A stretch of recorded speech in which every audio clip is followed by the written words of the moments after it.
There was a time when the streets of Rome echoed with whispers of gods and goddesses, when every corner of the city held a story, stories that shaped the lives of millions, binding them to the very heart of their civilization. These stories, this mythology, were not just tales to entertain or explain the unknown. They were the soul of Rome, the pulse of its people. From the smallest household to the towering temples of the city, Roman mythology lived and breathed in the everyday lives of its citizens. Roman mythology wasn't just about grand gods sitting on thrones in the sky. It was about connection, about the invisible thread between the mortal and the divine. The gods were not distant or aloof, they were present in every moment, in every breath. To the Romans, their gods were guardians, protectors, and sometimes, even family. You could feel Jupiter in the thunder as it rolled across the sky, a reminder of the king of gods watching over his people with both power and mercy. Juno, his wife, wasn't just the queen of the heavens, she was the fierce protector of women, of marriage, of life itself. And Minerva, the goddess of wisdom, was there in every decision made by the state, guiding the minds of the senators and rulers as they shaped the future of their great empire. These gods weren't far away, they were part of the very earth, air, and sea. But Roman mythology didn't rise from nothing.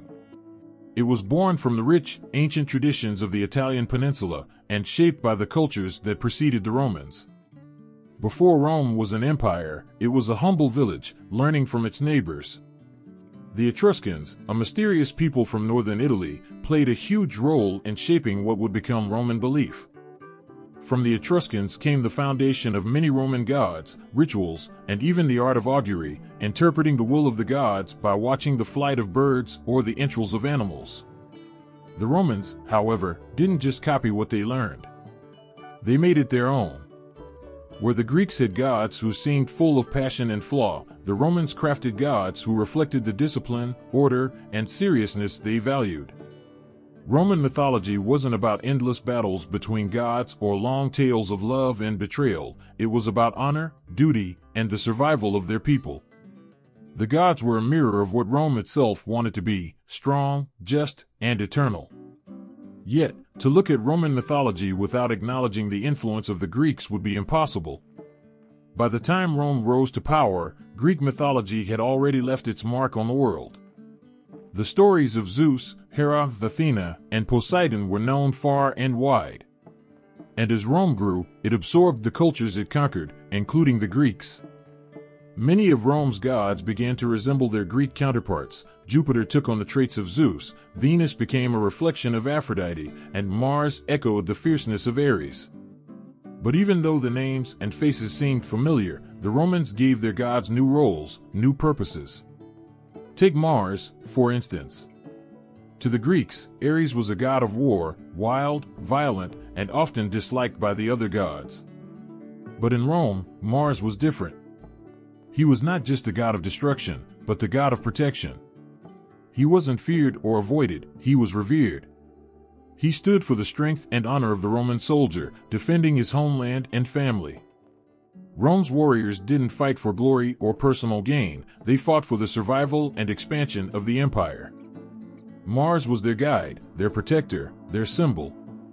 And then there was Venus, a goddess who, in Greek mythology, was known for her beauty and her endless entanglements in matters of love.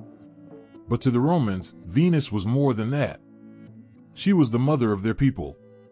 Through her son, Aeneas, who fled the burning ruins of Troy and found his way to Italy, Venus became the ancestor of Romulus and Remus, the twin brothers who would found the city of Rome. The Romans weren't just a powerful empire, they were the children of a goddess, destined to rule by divine right.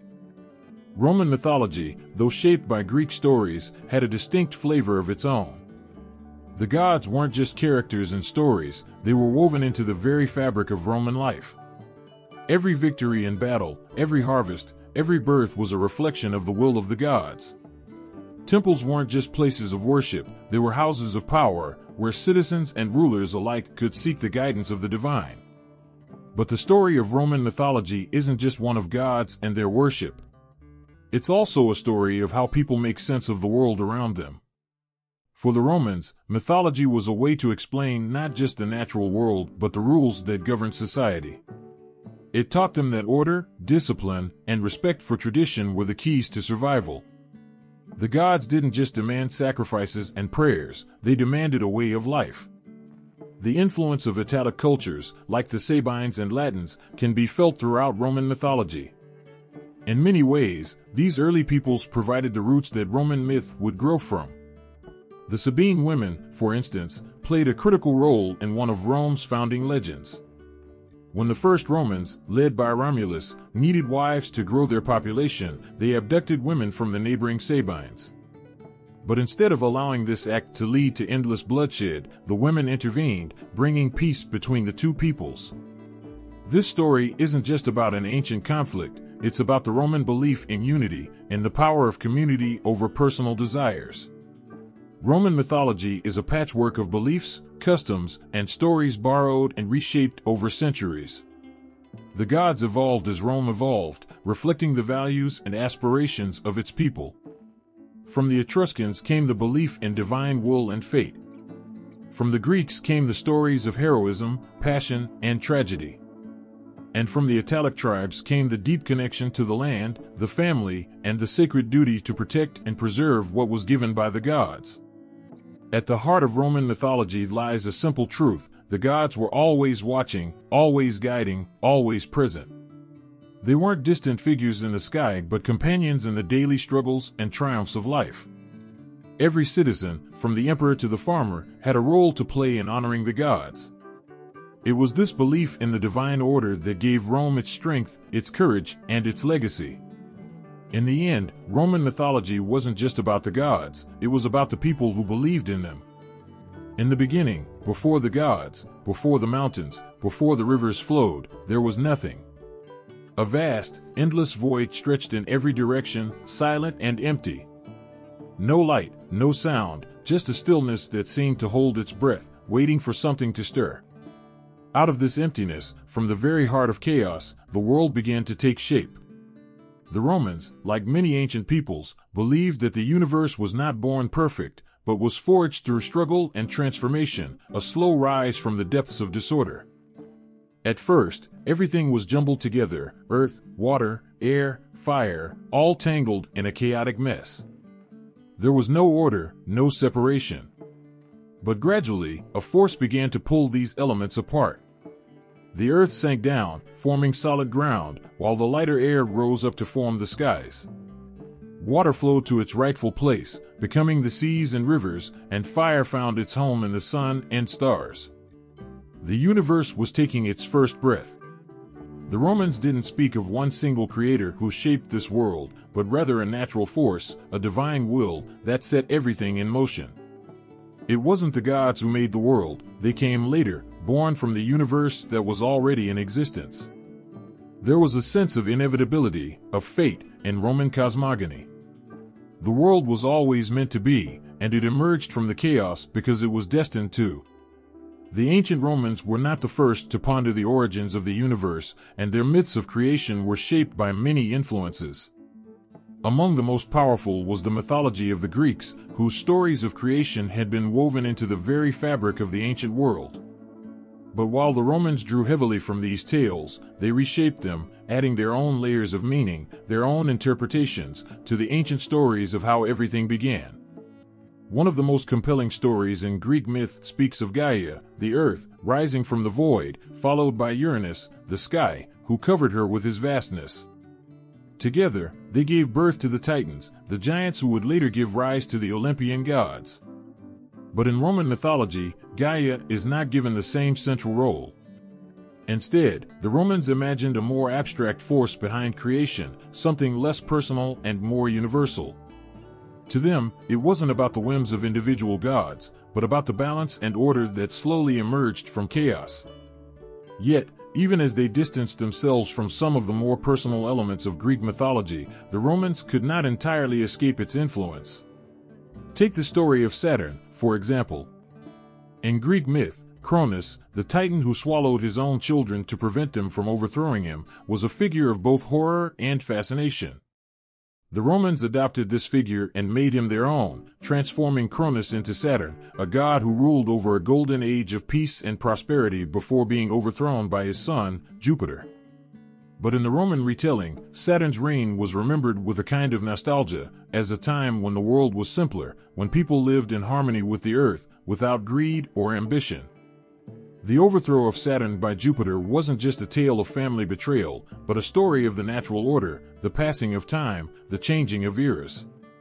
The world moved from a golden age into the age of the gods, and from there, into the age of men. Each step was part of a larger plan, a cosmic rhythm that the Romans believed governed everything. And so, in the Roman vision of creation, there is always this tension between chaos and order, between the wild forces that shaped the world and the steady hands of fate that guided it. The gods themselves, while powerful, are not the creators of this universe. They are its caretakers, its rulers, but they too are bound by the same laws of destiny that shape the lives of mortals. The influence of Greek mythology can also be seen in the Roman understanding of the four primal elements: earth, air, fire, and water. These elements, which the philosopher Empedocles had written about, found their way into Roman thought, shaping their understanding of the natural world. To the Romans, the world was made of these elements, and everything, from the highest mountain to the smallest grain of sand, was a blend of them. But even in this, the Romans made these ideas their own. Where the Greeks saw the elements as part of a philosophical system, the Romans saw them as something more tangible, more present in the world around them. The earth wasn't just an abstract idea, it was the ground beneath their feet, the fields that fed their families. The air wasn't just a concept, it was the breath in their lungs, the winds that carried their ships across the seas.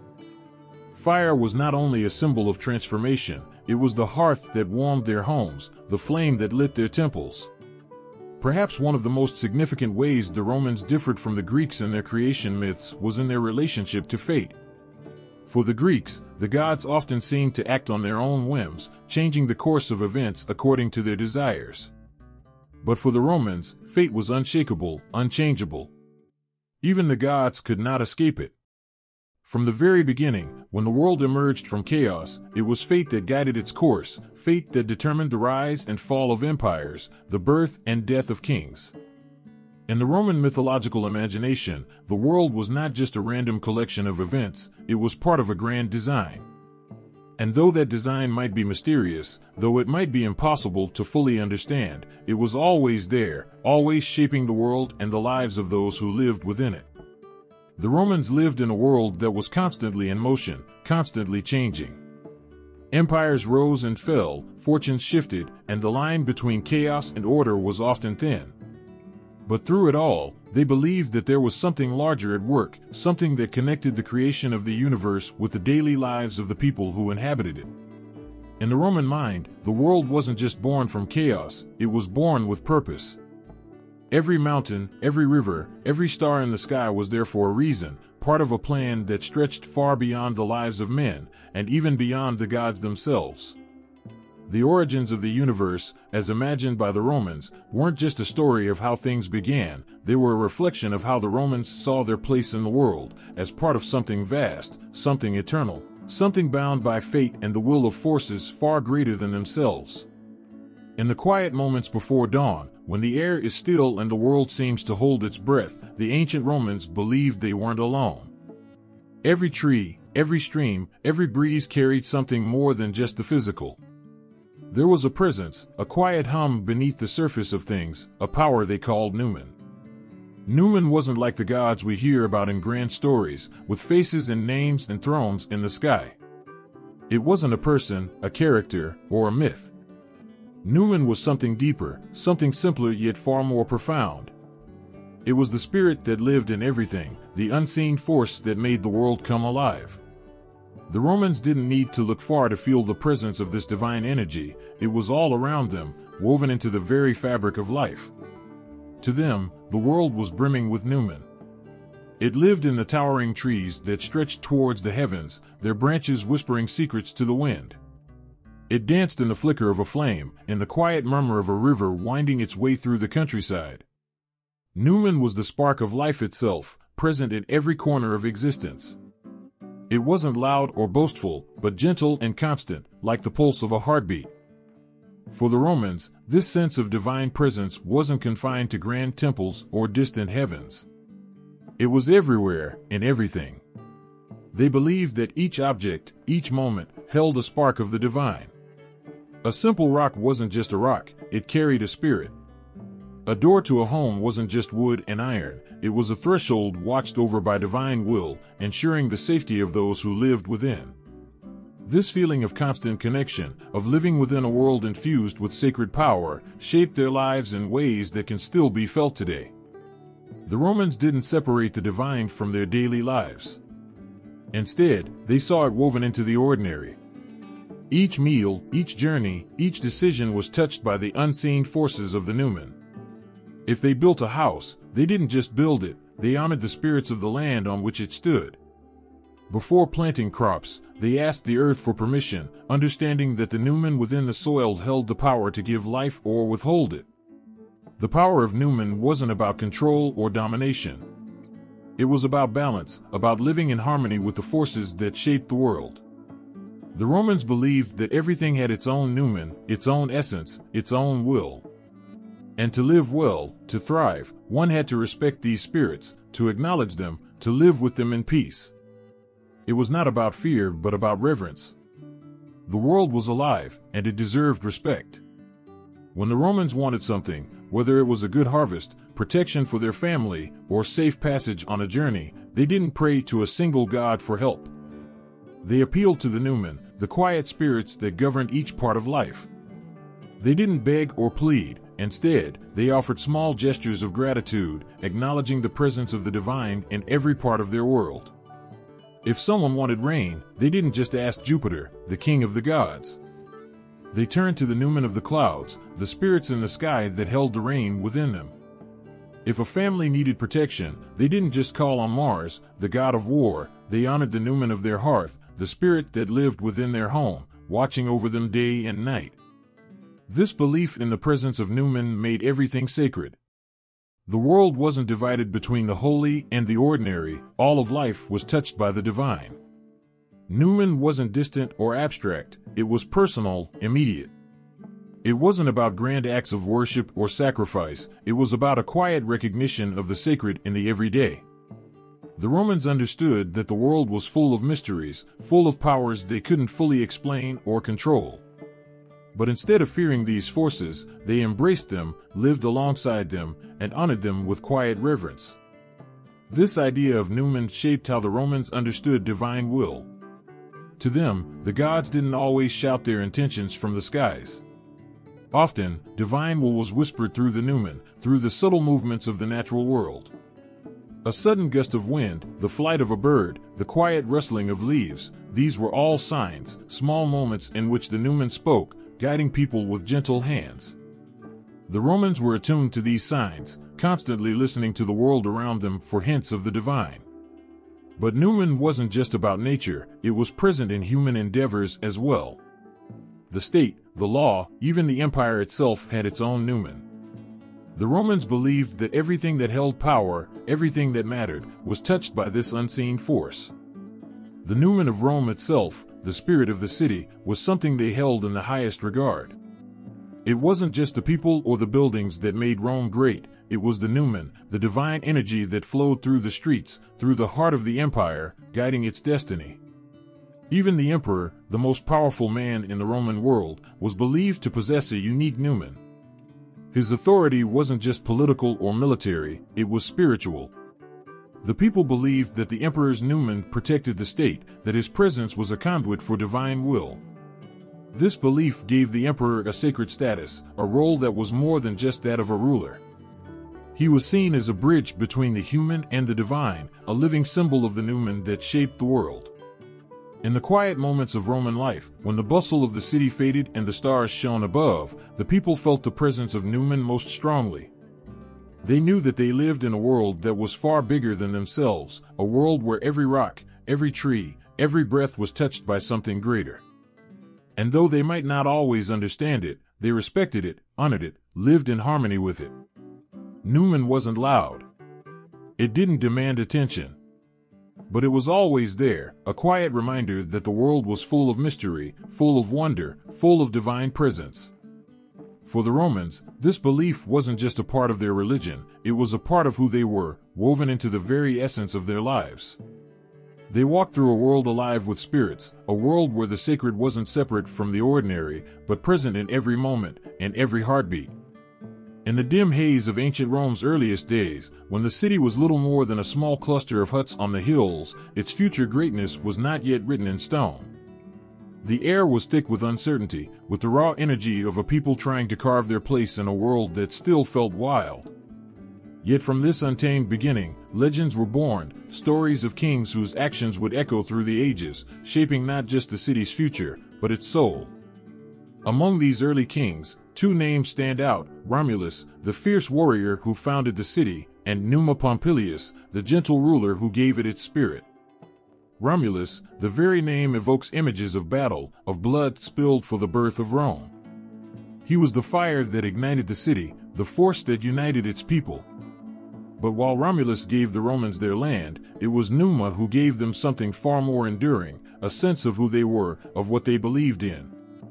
Numa Pompilius was not born of Rome. He came from Sabine lands, from a place where life was quieter, where people lived closer to the earth, listening to the whispers of the divine in the wind and the trees. When the people of Rome asked him to be their king, Numa was reluctant. He wasn't a man of war like Romulus. He didn't crave power or glory. But something deeper pulled him toward the city. Perhaps it was fate, or perhaps it was the gods themselves, guiding him toward a destiny he couldn't refuse. Under Numa's reign, Rome shifted. The swords that had built the city were laid down, and in their place, something gentler took root: ritual, tradition, and a quiet reverence for the unseen forces that governed the world. Numa understood that for Rome to thrive, it needed more than warriors. It needed a soul, a way to connect with the divine, a set of practices that would bring the people together, not just in times of war, but in every moment of their lives. One of Numa's greatest gifts to Rome was the creation of its religious calendar. He divided the year into months, each with its own festivals and rites.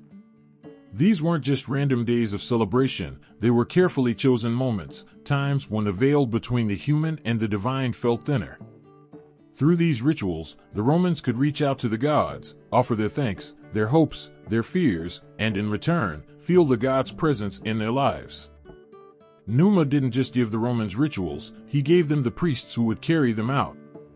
He is said to have founded the most important priesthoods of Rome, including the Vestal Virgins, who kept the sacred flame burning in the temple of Vesta, goddess of the hearth.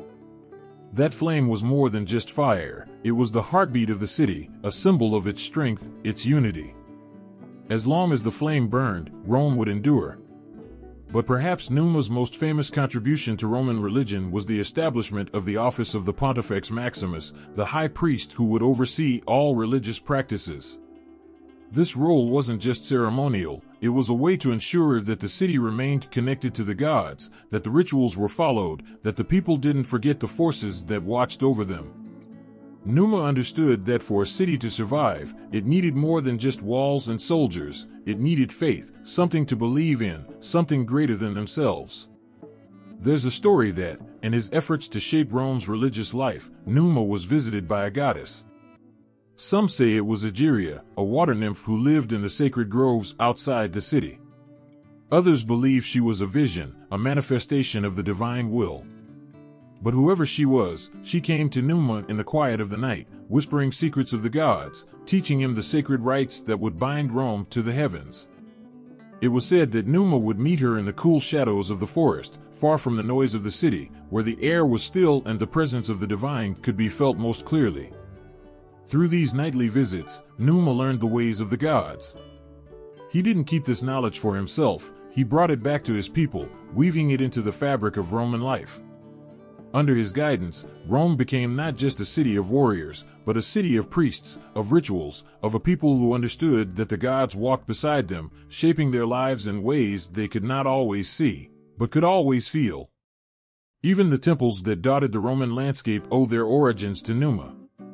It is said that he built some of the first sacred spaces in the city, places where the people could gather, where they could offer their prayers and sacrifices.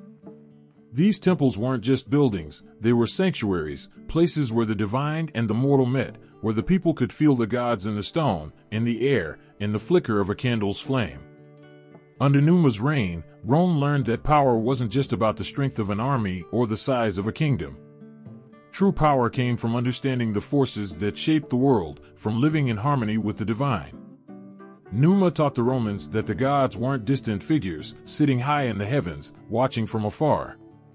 They were present in every moment, in every decision, in every heartbeat. And through the rituals, the prayers, the sacrifices, the people could connect with that divine presence, drawing strength from it, shaping their lives around it. The Romans, with all their ambition, with all their drive to conquer and expand, never forgot the lessons Numa had taught them. Long after he was gone, his influence remained, woven into the very identity of Rome. The rituals he established, the priesthoods he created, the sense of reverence he instilled, they endured, passed down from generation to generation. Even as the city grew, as it became an empire that stretched across the known world, the Romans remembered Numa's gift, the understanding that power without faith, without connection to the divine, was hollow. Numa's reign was a time of peace, of growth, of quiet strength. He wasn't the warrior that Romulus had been, but in his own way, he was just as important. He gave Rome its heart, its spirit. Through him, the city learned that true strength came not from the sword, but from the soul. And in the quiet moments, when the sun set over the hills and the temples cast long shadows across the city, the Romans could feel it, that presence, that connection to something greater than themselves, something that Numa had taught them to cherish, to honor, to believe in. The sky was never silent for the Romans. Every rumble of thunder, every flash of lightning, these were not just forces of nature but the voice and presence of Jupiter, the king of the gods. His power echoed through the heavens, commanding respect, fear, and awe. To look up at the stormy sky was to feel his presence, vast and unyielding, a reminder that he was always watching, always ruling. There was a weight in the air, a heaviness that came with knowing that Jupiter was not just a distant deity but one who held the fate of the world in his hands. Jupiter wasn't born into his power, he had to claim it. His beginnings were not those of an easy rise to greatness but of struggle and defiance. He came from a lineage where power was both a gift and a curse, where fathers feared their sons and the future was always uncertain. Saturn, his father, was a tyrant in his own right, one who devoured his children in a desperate attempt to cling to his throne. But Jupiter escaped that fate. Hidden away, he grew strong, biding his time, waiting for the moment when he would challenge his father, overthrow him, and take his place as the ruler of both gods and men. The story of Jupiter's ascension to power is one of defiance, of reclaiming what is rightfully his. It is said that when he finally confronted Saturn, the battle shook the very foundations of the world. Thunder roared, lightning split the skies, and the earth trembled beneath the weight of their clash. But in the end, Jupiter stood victorious. He cast his father down, breaking the cycle of fear and reclaiming the heavens as his own. As king of the gods, Jupiter wasn't just a ruler, he was a protector, a judge, the embodiment of authority and justice. His presence was felt in every corner of Roman life. When armies marched to battle, they did so under Jupiter's watchful eye, trusting that his favor would guide them to victory. When treaties were signed, they were made in his name, with the understanding that to break them would be to defy the very force that governed the universe. But for all his power, Jupiter wasn't distant or unapproachable. He had a deep connection to the people of Rome, especially the rulers who governed the city in his name. The emperors looked to him as their divine counterpart, seeing in Jupiter a reflection of their own authority. His temple on the Capitoline Hill stood as a constant reminder of this bond, a place where rulers could go to seek his favor, to honor him, and to affirm their place as his chosen representatives on earth. Jupiter's power was not just a force of nature, it was a force of morality. He was the guardian of oaths, the protector of truth, the one who watched over the sacred bonds that held society together. To break an oath, to lie or deceive, was to risk his wrath, for he was not just the god of the sky but the god of justice. His will was law, and to go against it was to invite punishment, not just in this life but in the next. Yet, despite his authority, Jupiter was not without his flaws. He was passionate, prone to moments of rage and desire, a god whose emotions often mirrored those of the mortals he ruled over. His love affairs were legendary, not just for their frequency but for the consequences they brought. He fell for mortal women, for goddesses, for anyone who caught his eye, and his pursuit of love often left chaos in its wake. His wife, Juno, was often left to rage and plot in response to his infidelities, her heart breaking time and time again, yet she remained by his side, bound by the complexities of love and power. In these stories, Jupiter's humanity shines through. Despite being the king of the gods, he was not above temptation or mistake. His desire for love, for passion, for connection, made him all the more relatable to the mortals who worshipped him. They saw in him not just a figure of ultimate authority, but a reflection of their own struggles, their own desires. He was powerful, yes, but he was also flawed, and it was this balance that made him so enduring in their hearts. Jupiter's mythology is inextricably tied to that of Zeus, the Greek god from whom many of his stories were borrowed. In many ways, the two are the same, sharing not just their role as the ruler of the gods, but their characteristics, their stories, their very essence.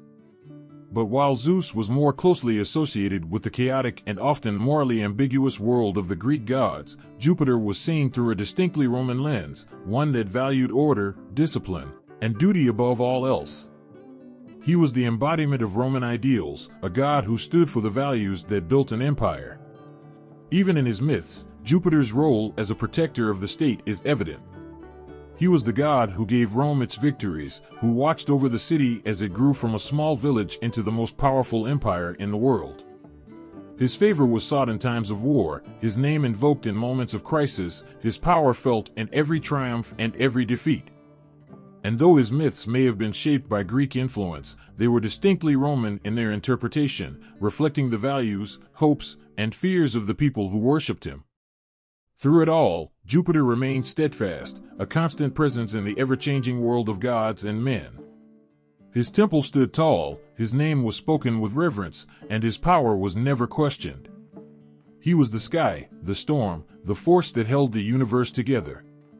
And while empires rose and fell, while gods were forgotten and replaced, Jupiter endured. For the Romans, he wasn't just a god, he was the god, the one who ruled over all, who watched over their lives, their city, their destiny. In every crack of thunder, and every flash of lightning, the people of Rome felt Jupiter's presence. He was the king of the gods, the ruler of the heavens, the protector of their world. And as long as the sky stretched above them, as long as the winds blew and the storms raged, they knew that Jupiter was there, watching, guiding, and ruling, his power as eternal as the stars. In the vastness of Roman mythology, Juno stands as a figure of strength, dignity, and deep complexity. She was not just a goddess, but the queen of the gods, the protector of women, and the guardian of marriage. Every woman in Rome, from the humble matron to the empress, felt her presence. Her power was not loud or forceful, but it was unbreakable, woven into the very fabric of life, love, and loyalty. Juno's essence was in every woman's experience, from the young bride trembling at the altar to the mother cradling her newborn child. She was there in the moments of joy, when love blossomed and vows were exchanged, and in the moments of sorrow, when hearts were broken and faith was tested. As the goddess of marriage, she represented something that was far more than a ceremonial bond. It was a promise, a connection between two souls that was meant to last through every trial, every storm. And it was Juno who stood guard over these promises, watching, protecting, and sometimes mourning when they were broken. But Juno's story is not just one of protection and guidance, it is one of pain, of conflict, and of a love that was as fraught as it was eternal. Her marriage to Jupiter, the king of the gods, was the foundation of her identity, and yet it was also the source of her deepest anguish. For Juno, the very goddess who symbolized the sanctity of marriage, was bound to a husband whose affections often wandered, whose infidelities were the stuff of legend. The stories of Jupiter's love affairs filled the air like whispered secrets, and each one cut into Juno's heart like a knife. Her love for Jupiter was fierce, but it was a love tinged with fury, with betrayal. She was a queen, after all, not just in title but in spirit, and she demanded loyalty, respect, and devotion. And when Jupiter strayed, as he often did, it wasn't just her heart that broke, it was her pride. Juno's pain was the pain of every woman who has ever felt abandoned, overlooked, or betrayed. Yet, despite the hurt, she never truly turned her back on him.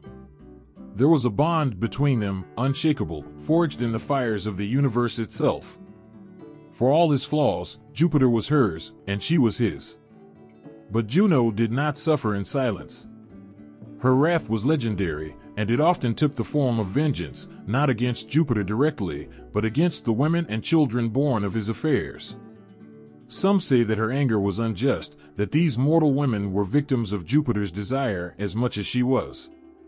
Yet, for Juno, it wasn't about justice, it was about the unbearable weight of betrayal, the helplessness of being tied to a husband who could never be faithful. She couldn't strike him, so she struck at what hurt him most, his lovers, his children, the evidence of his unfaithfulness. Hercules, perhaps the most famous of Jupiter's mortal children, felt the brunt of Juno's wrath more than any other.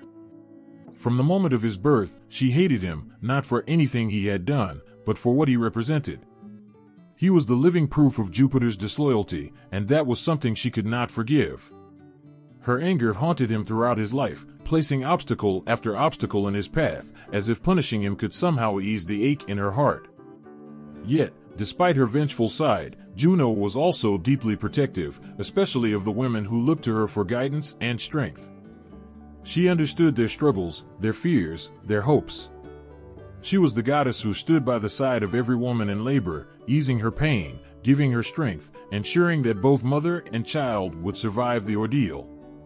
She was there when a woman was married, blessing the union and offering her protection. And when a marriage faltered, when a husband strayed or love grew cold, it was Juno's strength that women sought, hoping that she would restore what had been lost.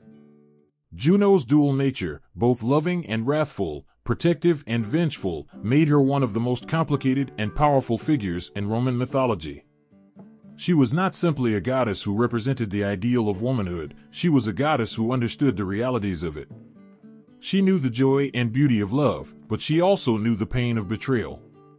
She knew the strength it took to be a wife, a mother, a queen, and she embodied that strength in every aspect of her being.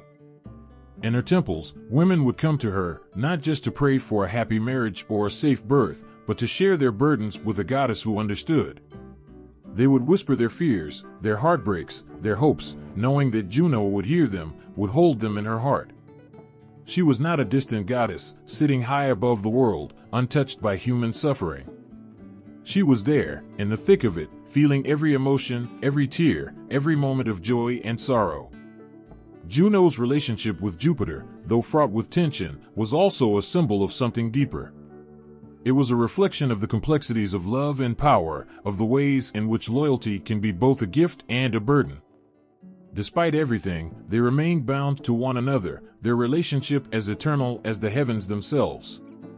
There was love between them, fierce and undeniable, but it was a love that came with its share of scars. For the Romans, Juno was more than just the queen of the gods, she was a mirror of their own lives. In her, they saw the struggles and triumphs of womanhood, the pain and joy of marriage, the strength it took to carry on in the face of heartbreak. She was not perfect, but that made her all the more powerful, all the more real. And through it all, she remained steadfast, a symbol of resilience, of power, of the unbreakable spirit of a woman who had loved, who had been hurt, and who had survived. In the end, Juno's story is not just one of divine power but of human emotion.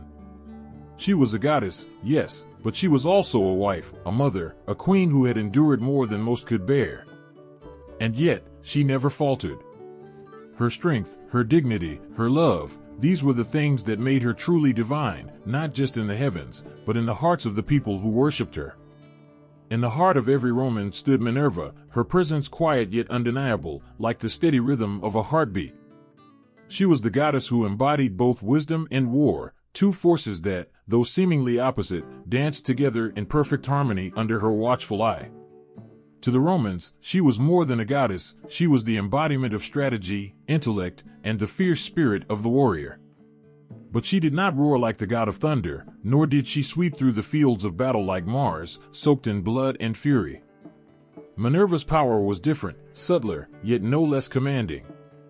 It was the power of thought, of planning, of the mind that sees beyond the chaos to find the calm, the answer. Minerva was not born from a mother's womb but sprang fully formed from the head of Jupiter, her father, in a burst of light and wisdom. The Romans knew that this was no ordinary birth, it was a sign, a symbol of her divine intelligence and unmatched strength. From the moment she emerged, clad in armor, she was destined to be a protector, not just of the battlefield but of knowledge, creativity, and the very essence of what it meant to be human. Her origins echoed the Greek goddess Athena, for Minerva's story was intertwined with her Greek counterpart. Athena, too, was the goddess of wisdom and war, and in many ways, Minerva was shaped by the tales of the Greek myths. Yet, the Romans made Minerva their own, giving her a place not just in their battles, but in their state, their culture, and their very identity.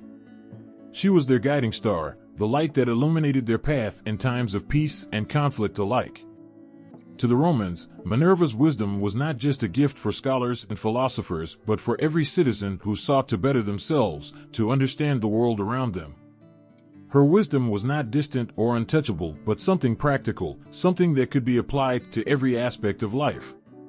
She was there in the halls of the Senate, where decisions were made that would shape the fate of the empire. Her presence could be felt in every law, every treaty, every strategy that was carefully thought out before it was executed.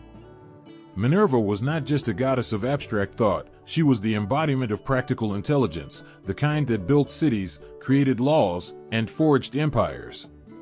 Yet, for all her wisdom, Minerva was also a warrior, and it was in this duality that her true strength lay.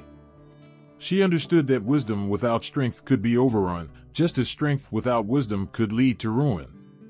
In her, the Romans saw the perfect balance of mind and might, the ability to wield a sword as skillfully as one could wield words. She was often depicted with her helmet and spear, a reminder that though she was the goddess of wisdom, she was always prepared for battle. But Minerva's battles were not fought in the heat of rage or revenge. They were battles of necessity, fought with precision and clarity.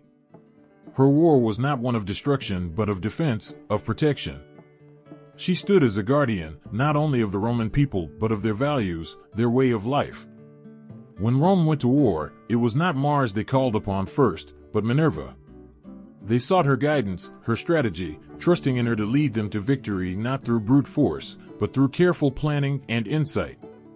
Minerva's influence was not confined to the battlefield or the halls of power.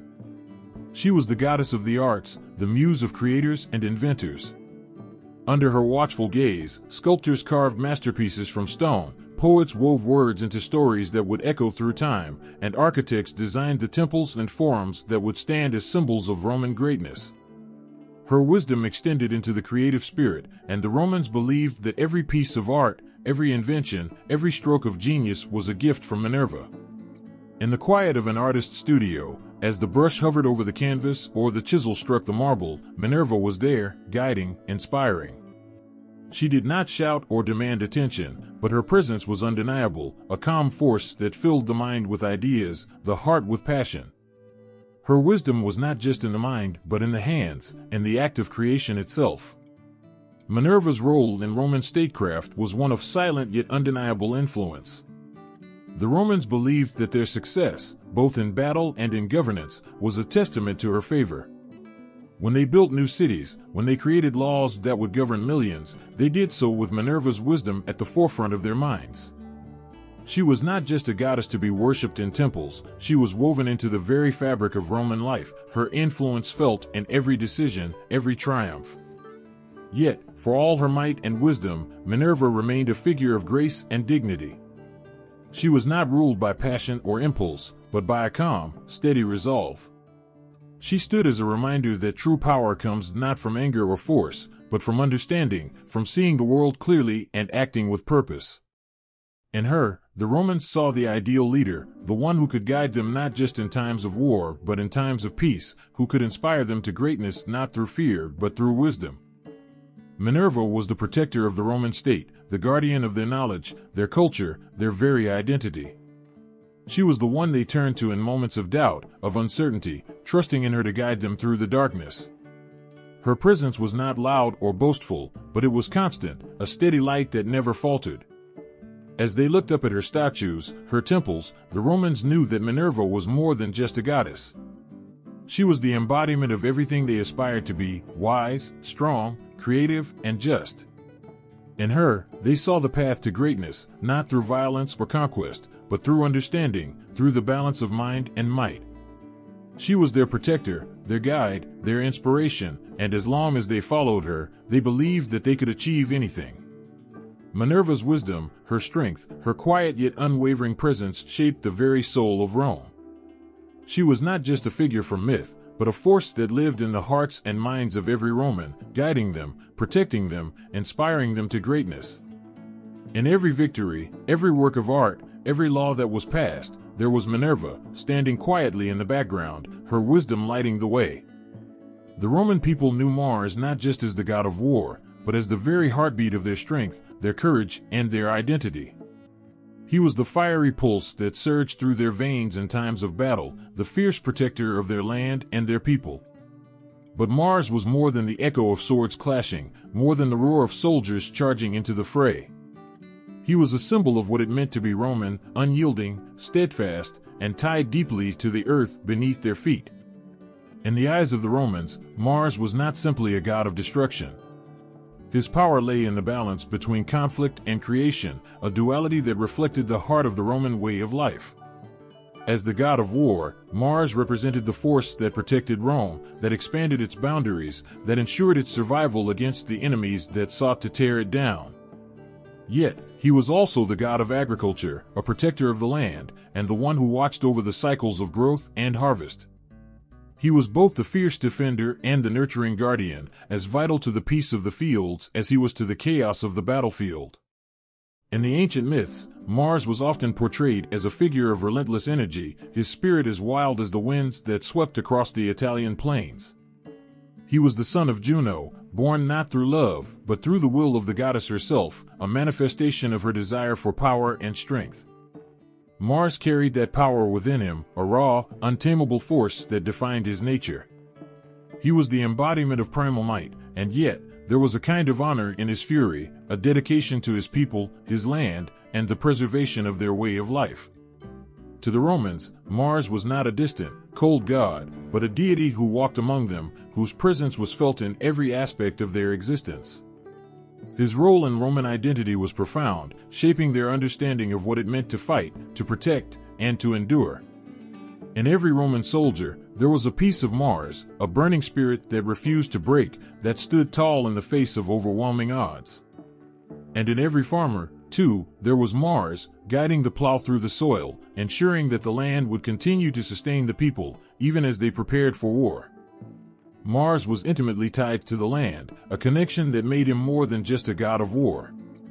In the spring, when the earth began to stir and the crops began to grow, the Romans would offer prayers and sacrifices to Mars, asking for his blessing on the fields. They knew that without Mars's protection, the land could not thrive, that their survival depended not only on their ability to defend their borders, but also on their ability to cultivate the earth. In this way, Mars was a god of life, as much as he was a god of death, a reminder that war and peace, destruction and creation, were two sides of the same coin. In Roman myths, Mars was often depicted as a towering figure, clad in armor, his spear glinting in the sunlight. His presence was commanding, his gaze unflinching. Yet, beneath the armor, there was more to Mars than rage and violence. He was a protector, a father, a figure who cared deeply for his people. The Romans believed that Mars had a special relationship with their city, that he was the father of Romulus and Remus, the twin brothers who founded Rome. Through this lineage, Mars became the literal and symbolic father of the Roman people, and his influence shaped their destiny. In every battle, Mars was there, not just as a force of destruction, but as a guide, a protector who fought for the survival of his children. The Romans believed that as long as Mars stood with them, they could not be defeated. His strength was their strength, his fury their fury, and his will their will. Yet, Mars was not just a god of mindless violence. His wars were fought with purpose, with honor, and with a clear understanding of what was at stake. He was not the chaos of war, but the discipline of it, the order that emerged from conflict, the peace that followed victory. Yet, Mars's role in Roman life went beyond the battlefield. He was present in every aspect of Roman society, from the laws that governed them to the rituals that marked the passage of time. The festivals held in his honor were times of celebration, but also of reflection, moments when the Roman people would pause to honor the god who had given them everything. The most significant of these was the month of March, named after Mars himself, a time when the Roman army would prepare for the campaigns ahead, and the farmers would begin to sow their crops. It was a time of new beginnings, of both war and growth, a reminder of the balance that Mars represented. The myths of Mars were filled with stories of both triumph and tragedy. He was a god who knew the cost of war, who understood that every victory came with a price. Yet, he also knew that there were some things worth fighting for, some things that could only be preserved through strength and sacrifice. For Mars, war was not an end in itself, but a means to protect what was most precious, the land, the people, and the future of Rome. Mars's influence extended far beyond the battlefield. In art, he was often depicted as a symbol of strength and determination, his figure standing tall, unyielding, a representation of the Roman spirit. His image could be found in temples, on coins, and in the hearts of the people who looked to him for guidance and protection. For the Romans, Mars was not just a god to be worshipped, but a living force, a presence that shaped their world and their identity. In times of peace, the Romans would remember Mars not for his fury, but for his role as a protector of the land. They would walk through the fields, feeling the earth beneath their feet, knowing that it was Mars who had made it possible for them to thrive. And in times of war, they would call upon him, knowing that his strength would be with them, guiding their swords, protecting their lives, ensuring their victory. Mars was more than just a god of war. He was the spirit of Rome itself, the strength, the courage, the unyielding will to survive and to prosper. In every heartbeat of the Roman people, there was Mars, a reminder that they were never alone, that their fight was not just for themselves, but for the land, the people, and the future that lay ahead. In the stillness of the early morning, when the sky is tinged with the soft blush of dawn, it's easy to understand why Venus, goddess of love and beauty, held such a powerful place in the hearts of the Romans. She was the light that softened the world's edges, the warmth and the touch of a lover, and the quiet promise that even in a world of battles and hardship, there was space for tenderness and beauty. Her presence was not merely a symbol of desire or physical allure, it was a force that moved the stars, that shaped destinies, and that wove together the lives of the Roman people with the threads of love and fate. To the Romans, Venus was not just a goddess, they believed she was the mother of their people, a direct link to their heritage and identity. Her story began long before Rome's walls were built, in the midst of ancient myths where gods and mortals walked side by side. Though her origin was deeply tied to the Greek goddess Aphrodite, the Romans made Venus their own, transforming her into a figure of power, destiny, and nationhood. Venus was born from the sea, her origins wrapped in the foam of the ocean waves. It is said that she emerged fully grown and stunningly beautiful, stepping onto the shore with a grace that stopped the world in its tracks. From the moment of her birth, the air around her seemed to shimmer with a magic that captivated both gods and mortals alike. But Venus's beauty was not her only power. She was the goddess of love in all its forms, romantic, familial, and even the love of one's people and homeland. In her heart, she carried the weight of passion and the promise of connection, making her role in Roman mythology so much more than a figure of desire. Her link to the Greek Aphrodite was unmistakable. Like Aphrodite, Venus held sway over the hearts of gods and men, effortlessly drawing them to her with an irresistible allure. But while Aphrodite's myths often portrayed her as a figure of flirtation and fleeting desire, Venus's Roman stories added a deeper, more profound significance to her role. For the Romans, Venus was not only the goddess of individual love, but of the love that binds people together, the love that builds cities, that unites families, and that, in the case of Rome, builds empires. The tale of Aeneas, the Trojan hero, lies at the very heart of Venus's connection to Rome. Aeneas was no ordinary mortal. He was the son of Venus herself, born from her union with Anchises, a Trojan prince. As Troy fell to the Greeks, engulfed in flames, it was Venus who guided her son away from the destruction, cradling the hope that he would one day find a new home, a new beginning. She was not just his mother in a physical sense, she was the force that carried him forward, the invisible hand that shielded him from harm as he fled the ruins of his city, carrying the weight of a new future on his shoulders. Through Aeneas, Venus became the mother of the Roman people. His journey, as told in the epic Aeneid, was not just a tale of survival but of destiny. It was Venus's love that protected him through the stormy seas and the battles that awaited him on foreign shores. Her presence was a constant, guiding him toward the land that would one day become Rome. Every step Aeneas took, every choice he made, carried the echo of his divine mother's will, a testament to the power of love to overcome even the greatest of challenges. In this way, Venus became more than just a goddess of romantic love. She was the goddess of the Roman state, the divine protector of its people. Through her son Aeneas, she gave the Roman people their lineage, their sense of purpose, and their belief that their city was destined for greatness. Venus's love was not the soft, fleeting kind, but the enduring love that forged nations and inspired legends. Her role in the foundation of Rome was profound, a reminder that even the most powerful empire was born not just from strength and conquest, but from love, loyalty, and the bonds that tie people together. But Venus was not only a mother and protector, she was also a force of nature. In every love story whispered beneath the stars, and every glance shared between lovers, there was Venus. Her influence stretched far beyond the walls of Rome, touching the hearts of mortals with a magic that transcended time and space. She was in the petals of the roses that bloomed in spring, in the warmth of a lover's embrace, and the laughter of children playing in the streets. She was beauty incarnate, not just in physical form, but in the very essence of life itself. The Romans worshipped Venus not only because she was their divine ancestor, but because she represented the best of what life could offer: beauty, love, and the connections that made life worth living. Her temples were places of reverence, where people came not just to ask for romantic love, but for protection over their families, their marriages, and their city. The rites performed in her honor were filled with flowers, music, and light, a reflection of the goddess's own radiant spirit. Yet, Venus's relationship with love was not always gentle or kind. Like the love she represented, her influence could be unpredictable, even destructive at times. In her myths, she was often portrayed as both a healer and a heartbreaker, her passions leading to both ecstasy and sorrow.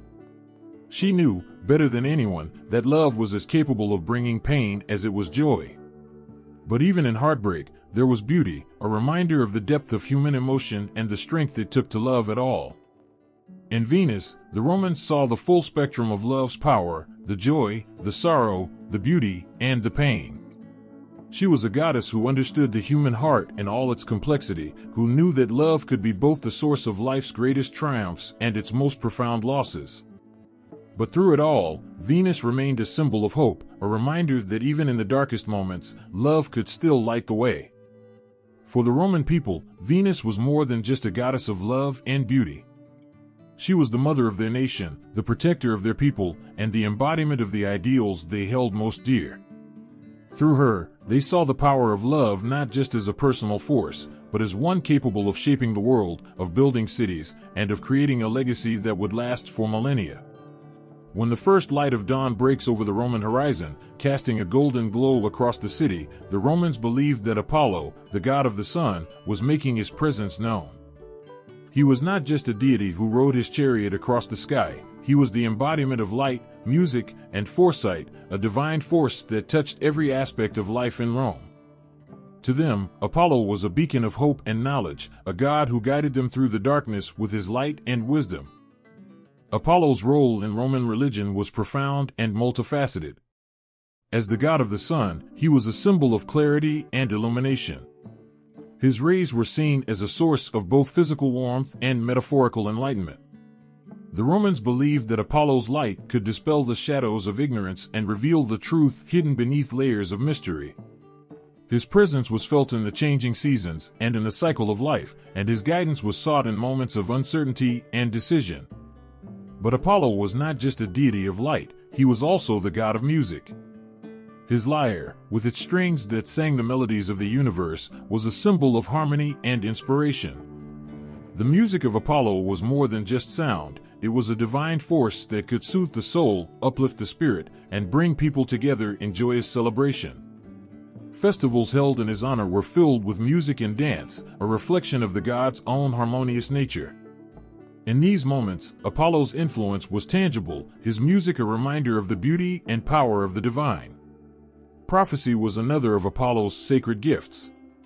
The Romans believed that Apollo had the ability to see beyond the veil of the present and into the future, to offer glimpses of what was to come. This aspect of Apollo's divine nature was manifested in the Sibylline prophecies, a collection of sacred texts that were believed to hold the keys to the fate of Rome. These prophecies, delivered by the Sibyls, prophetesses who spoke with Apollo's voice, were sought after during times of crisis or uncertainty. The Sibylline books were consulted by Roman leaders, who believed that their guidance could steer the city through turbulent times and ensure its continued prosperity. The oracles of Apollo were not just about predicting the future, they were about understanding it, about gaining insights that could influence the course of events. The most famous of these oracles was located at Delphi, where Apollo's priestess, the Pythia, would deliver cryptic messages that were believed to be divinely inspired. Although Delphi was not in Rome, the influence of Apollo's oracle extended far beyond its physical location. The Romans believed that Apollo's wisdom was accessible to them through these prophecies, that his guidance could be sought through sacred rituals and ceremonies. These prophecies were often enigmatic, wrapped in layers of symbolism and riddles. They required interpretation, a task that was both revered and feared. The Romans understood that the messages from Apollo's oracle were not always straightforward. They were meant to challenge the mind, to provoke thought, and to inspire action. The need to interpret these prophecies added to their mystique, making them not just a source of answers but a catalyst for deeper understanding and reflection. In Roman religion, Apollo's influence was seen in every aspect of life, from the art and music that celebrated his divine nature to the solemn rituals that sought his guidance. He was a god who touched the hearts of the people, a deity whose presence was felt in the warmth of the sun, the beauty of music, and the wisdom of prophecy. His light illuminated the path forward, his music inspired and uplifted, and his prophecies guided the course of history. Apollo's role was not merely as a distant, untouchable god, but as an active participant in the lives of the Romans. His music could be heard in the celebrations and festivals, his light could be seen in the changing seasons, and his prophecies were consulted in times of need. To the Romans, Apollo was a constant companion, a divine presence that offered both comfort and challenge. Through his gifts of light, music, and prophecy, Apollo was more than just a god to the Romans. He was a symbol of everything they aspired to be: wise, harmonious, and enlightened. His influence was woven into the fabric of their daily lives, shaping their understanding of the world and guiding their actions. In every sunrise, every melody, and every prophetic message, Apollo's presence was a reminder of the divine force that shaped their destiny and illuminated their path. In the hushed stillness of the forest, where moonlight dances on the leaves and shadows whisper secrets of the night, Diana, the goddess of the hunt, reigned supreme. To the Romans, she was not just a protector of the wild but a sacred guardian of the natural world, a divine presence who watched over the creatures of the forest and the rhythms of the moon. Diana's role was deeply intertwined with the natural world. She was a fierce and graceful hunter, moving silently through the woods, her bow always at the ready. Her connection to the earth was profound. She embodied the untamed beauty of the wild, and her presence was felt in every rustle of the trees and every gentle breeze that stirred the underbrush. She was the embodiment of nature's power and purity, a goddess who celebrated the balance between life and death in the natural world. Her protection extended beyond the hunt. Diana was the guardian of the moon, her silver light a beacon in the dark. Under her watchful gaze, the night came alive with possibility and mystery. The moonlight that bathed the landscape was more than just a source of illumination. It was a symbol of Diana's presence, a reminder of her role in guiding and safeguarding the natural world. To the Romans, Diana was both a fierce protector and a gentle nurturer, her light casting a serene glow that balanced her strength with a nurturing, calming influence. Diana's essence was heavily influenced by the Greek goddess Artemis, yet she carried her own unique characteristics that made her a beloved figure in Roman mythology. Artemis was known for her fierce independence and her role as a huntress, and these traits were seamlessly woven into Diana's identity. Both goddesses shared a profound connection to the wilderness and a commitment to protecting the creatures that roamed the forests. Yet, Diana's Roman portrayal expanded her role, integrating elements of Roman values and ideals into her character. While Artemis was often depicted as aloof and distant, Diana was imbued with a sense of warmth and approachability in Roman culture. She was revered not only for her hunting skills, but for her role as a protector of women and children. Her sanctuary was a place where the Romans would come to seek solace and strength, finding in her both the fierce power of the hunt and the gentle, soothing embrace of the moonlit night. The mythology surrounding Diana was rich with stories that highlighted her dual nature. One of the most cherished tales was of her vow of chastity, a promise she made to remain untouched by love. This vow was not seen as a denial of love, but as a testament to her commitment to her role as a guardian. Diana's purity was symbolic of her dedication to her duties and her undivided focus on protecting the natural world and its creatures. Her chastity allowed her to remain a constant, unwavering presence in the lives of those who sought her guidance. In the stories told around the campfires and in the temples, Diana's character came to life through her interactions with mortals and gods alike. She was a goddess who responded to pleas for help, offering her protection to those in need. Her compassion extended to the vulnerable and the innocent, and her presence was felt in the quiet moments of reflection under the moon's glow. The Romans saw her as a guardian of all that was pure and wild, a deity who balanced the fierce strength of the hunt with the nurturing light of the moon. Diana's influence in Roman society went beyond mythology. Her festivals were times of reverence and celebration, where the people honored her with rituals and offerings. These festivals were not only celebrations of her role as a huntress, but also of her protection and guidance. The games and rites held in her honor were infused with a deep respect for nature and a recognition of her role in maintaining the balance of the world. Her role as protector of the natural world was also reflected in the Romans' approach to hunting and the environment. Hunting was not seen merely as sport, but as a sacred act, one that required respect for the animals and the land. Diana's influence encouraged a sense of responsibility and stewardship, ensuring that the natural world was honored and preserved. In every whisper of the forest and every beam of moonlight, Diana's presence was felt. She was a constant reminder of the beauty and power of nature, a goddess whose light illuminated the path through the darkness and whose strength guided the hunt. Her legacy was woven into the very fabric of the natural world, a testament to her enduring influence and the profound connection between the divine and the earthly. Through her role as both protector and nurturer, Diana embodied the essence of balance and harmony. Her influence was a reminder that the natural world was a sacred space, one that required respect and care. In the hearts of the Romans, Diana was more than just a goddess. She was a symbol of the wild, untamed beauty of the world, a divine force that guided and protected, lighting the way through the darkness and celebrating the delicate balance of life.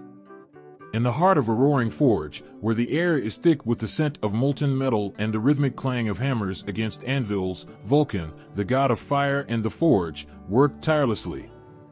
The sparks that flew from his hammer were not just remnants of his craft, they were the very essence of creation itself. To the Romans, Vulcan was more than a deity, he was the embodiment of the transformative power of fire, a force that could shape raw materials into magnificent works of art and intricate tools. Vulcan's myths paint him as a master craftsman, a divine blacksmith whose workshop was located beneath the volcanic mountains. The most famous of these, Mount Etna in Sicily, was believed to be the entrance to his fiery realm. Here, Vulcan labored with unwavering dedication, crafting weapons for the gods and creating marvels that were both beautiful and powerful. His workshop was a place of endless creativity and transformation, where raw metal was heated and hammered into shapes that held both artistic elegance and functional strength. The stories surrounding Vulcan's work are steeped in awe and wonder. One such myth tells of the grand shield he made for Aeneas, the Trojan hero, which was not merely a protective shield but a masterpiece that depicted the future of Rome. Through his skillful hands, Vulcan crafted more than just objects. He wove into his creations the very threads of destiny and history. This shield was a testament to his power and vision, a symbol of how the divine could touch the mortal world through the craftsmanship of the gods. Vulcan's relationship with fire was both a blessing and a curse. Fire, in his hands, was a tool of immense creation and destruction. It was a force that could forge powerful weapons, but also had the potential to cause great harm. This duality reflected the god's complex nature. On one hand, Vulcan was revered for his ability to control and harness fire to build and create. On the other, there was an underlying recognition of the danger and unpredictability that fire represented. His connection to the Greek god Hephaestus was profound. Like Vulcan, Hephaestus was the divine blacksmith of the Greek Pantheon, responsible for crafting the gods' weapons and tools. The similarities between them are striking. Both were gods of fire and metalworking, both had their workshops in volcanic regions, and both were revered for their unparalleled skill in forging. However, Vulcan's Roman identity carried its own nuances and traits that distinguished him from his Greek counterpart. One of the most poignant aspects of Vulcan's mythology is his association with his own physical imperfections and personal struggles. Unlike the often idealized images of other gods, Vulcan was depicted as physically imperfect, with a limp that made him stand out among the divine. This imperfection added depth to his character and endeared him to the people. Despite his disability, Vulcan's skills were unmatched, and his creations were revered. His story became one of triumph over adversity, a testament to the power of perseverance and dedication. The Romans saw Vulcan not only as a craftsman but as a protector of artisans and workers. His festivals were times of celebration and gratitude, where people would honor his role in their daily lives. The Vulcanalia, a festival held in his honor, was marked by offerings and sacrifices to appease him and seek his favor. This festival was a time when Romans would acknowledge the importance of fire in their lives and give thanks for the protection and skill that Vulcan provided. In Vulcan's workshop, fire was a sacred element, a symbol of both creation and destruction. The heat of the forge was where metal was transformed into tools, weapons, and ornaments, each bearing the mark of Vulcan's divine craftsmanship. The god's connection to fire was a reminder of the power of transformation, of how something as raw and untamed as fire could be harnessed to create something both beautiful and functional. To the Romans, Vulcan's presence was a blend of the divine and the practical, the miraculous and the mundane. He was a god who bridged the gap between the heavenly and the earthly, whose work was deeply entwined with human endeavor and progress. His creations were not just objects, but symbols of the divine touch that shaped the world, turning raw materials into essential tools and exquisite works of art. Vulcan's influence extended beyond mythology into the everyday lives of the Romans. His role as a protector and patron of craftsmen was a significant aspect of his worship. Artisans and blacksmiths looked to him for inspiration and skill, believing that their success in their craft was a reflection of Vulcan's divine favor. His workshops were places where the sacred met the practical, where the divine art of creation was manifested in tangible, everyday items. In every spark that flew from the forge, and every hammer stroke that shaped the metal, Vulcan's presence was felt. He was a god of fire and transformation, a deity who understood the profound power of creation and the delicate balance between destruction and renewal. His myths and his work in the forge were a testament to the enduring legacy of divine craftsmanship and the profound impact of fire on the world. Through Vulcan, the Romans celebrated the power of the forge and the divine artistry that transformed the raw into the extraordinary. As the first rays of dawn touched the fields, awakening them from the embrace of night, the Romans felt a profound connection to Ceres, the goddess who brought their crops to life. To the ancient Romans, Ceres was more than a deity. She was the very essence of agriculture and nourishment, the force that made the earth fertile and their harvests bountiful. Her presence was woven into every grain of wheat, every vine that clung to the trellis, and every meal that brought sustenance to their tables. Ceres was revered as the guardian of agriculture, the divine protector of the crops that fed the Roman people. Her role was crucial in ensuring that the fields yielded their fruits, and her blessings were sought after with deep devotion. Farmers would offer prayers and sacrifices to her before planting seeds, hoping that her touch would bring forth a prosperous harvest. In times of drought or poor yields, they would turn to her with renewed faith, seeking her favor to restore the land's fertility and ensure their survival. The connection between Ceres and the Roman grain supply was profound. Grain was the staple of Roman life, the foundation of their diet and their economy. Ceres' influence extended beyond the fields. She was intimately tied to the very essence of Roman sustenance. Her festivals, such as the Cerealia, celebrated the crucial role she played in their agricultural cycle. These festivals were marked by games, offerings, and rituals that honored Ceres and expressed gratitude for her gifts. The vibrant celebrations were a testament to the deep bond between the goddess and the Roman people, reflecting their dependence on her for their daily bread and survival. One of the most touching aspects of Ceres' mythology is the story of her daughter, Proserpina, and the profound grief Ceres felt when Proserpina was taken to the underworld by Pluto.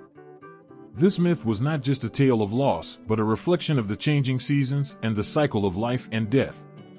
Ceres' mourning for Proserpina represented the winter months when the earth lay fallow and barren.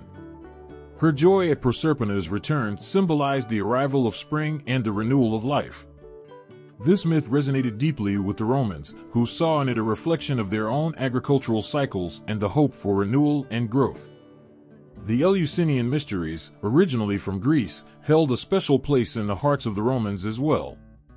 These mysteries were ancient rites that celebrated the cycle of life and death, centered around the myth of Demeter, the Greek counterpart of Ceres, and her daughter Persephone.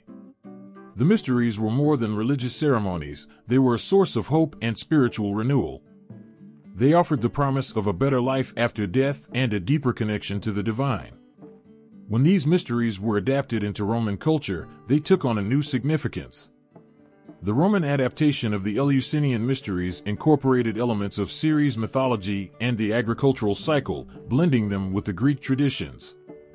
The rites celebrated not only the agricultural fertility that Ceres brought, but also the promise of spiritual rebirth and renewal.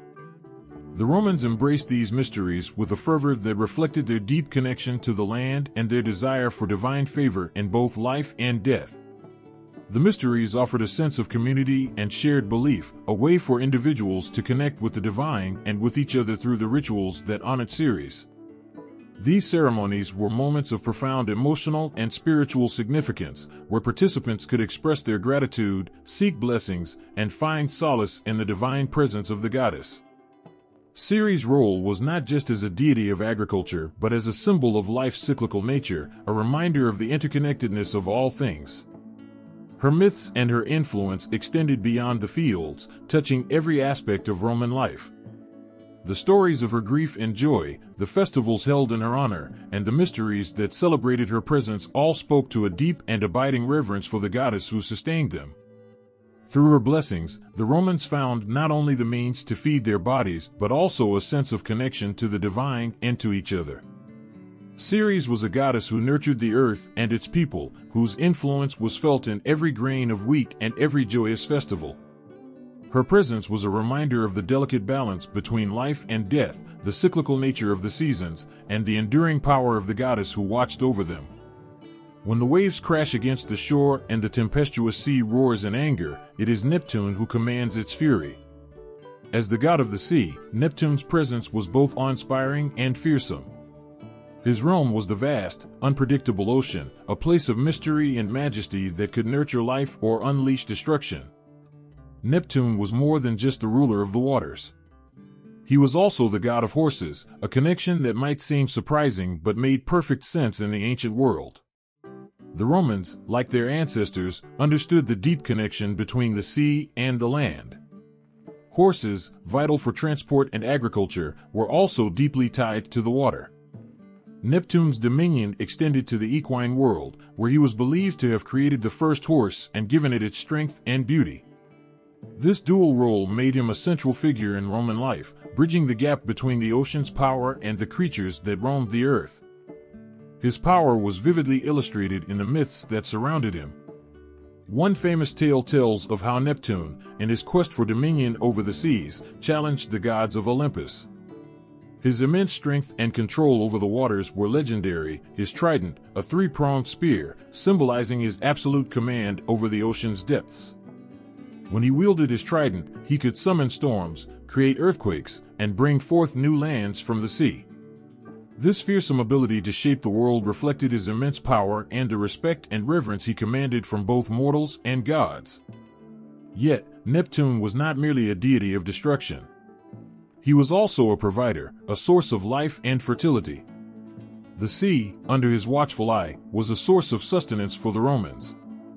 It provided fish and other resources crucial to their diet and economy. Neptune's role as the god of the sea was intertwined with the daily lives of the people who relied on the ocean for their livelihood.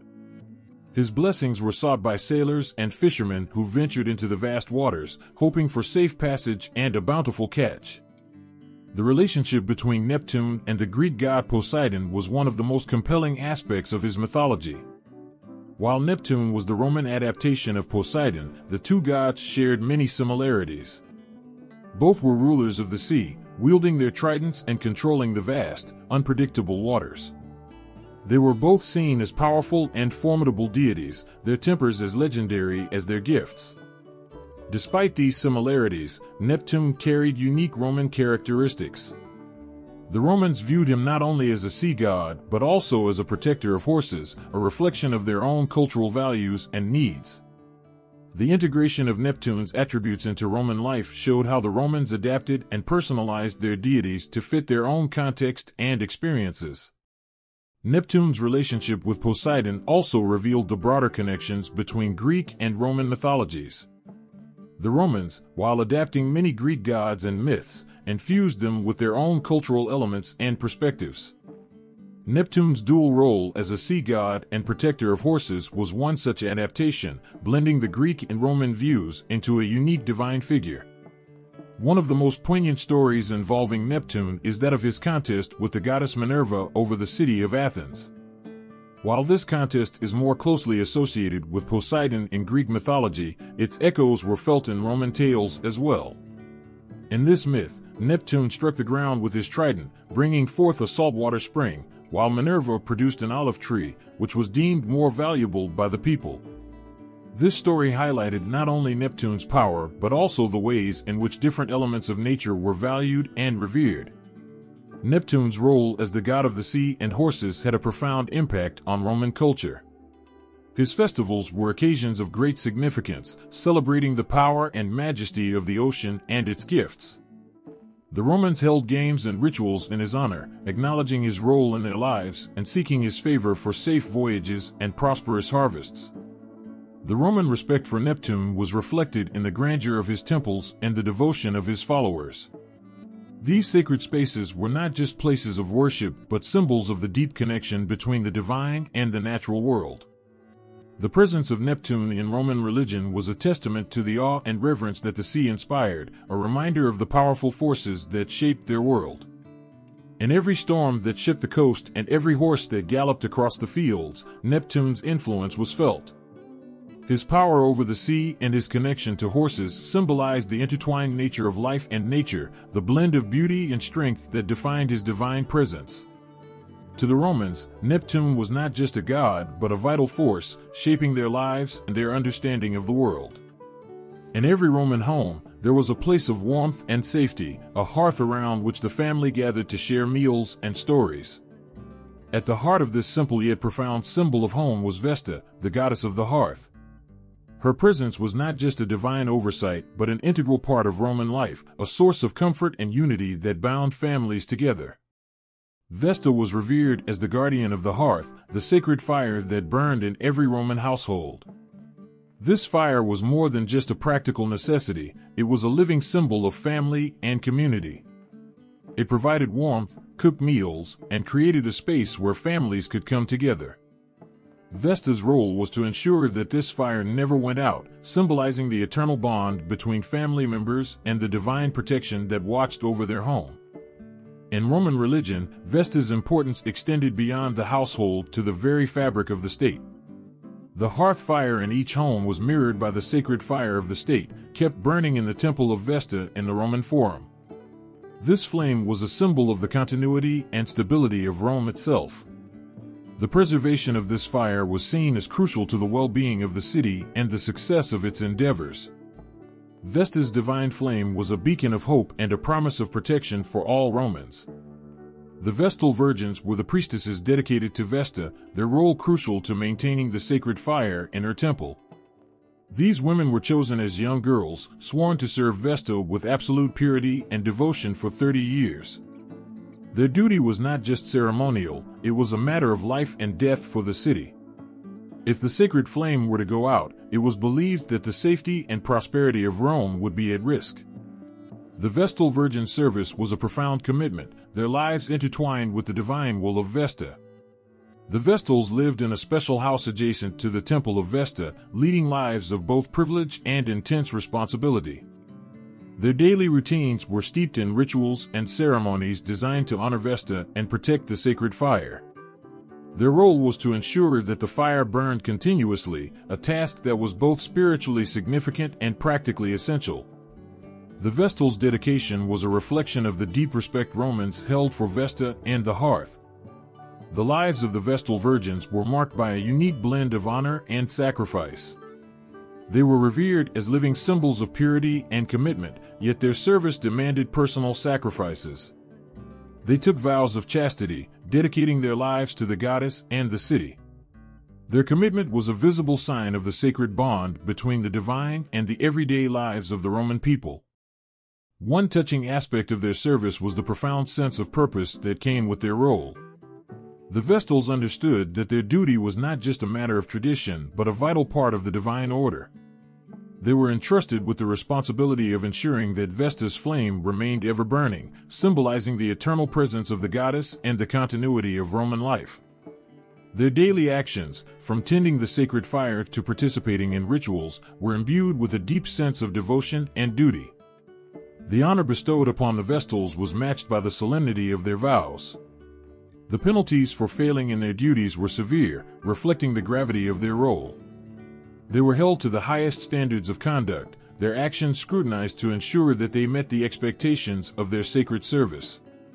Despite the challenges, the Vestal Virgins were celebrated and respected, their lives a testament to the divine connection that Vesta represented.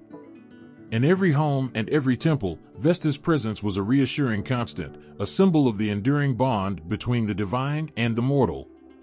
Her influence was felt in the warmth of the hearth, the continuity of the sacred flame, and the devotion of the Vestal Virgins.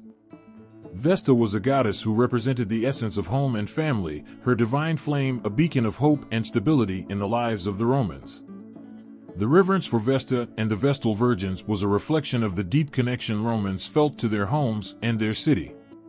The goddess of the hearth was more than a deity, she was a symbol of the enduring values of family, community, and divine protection.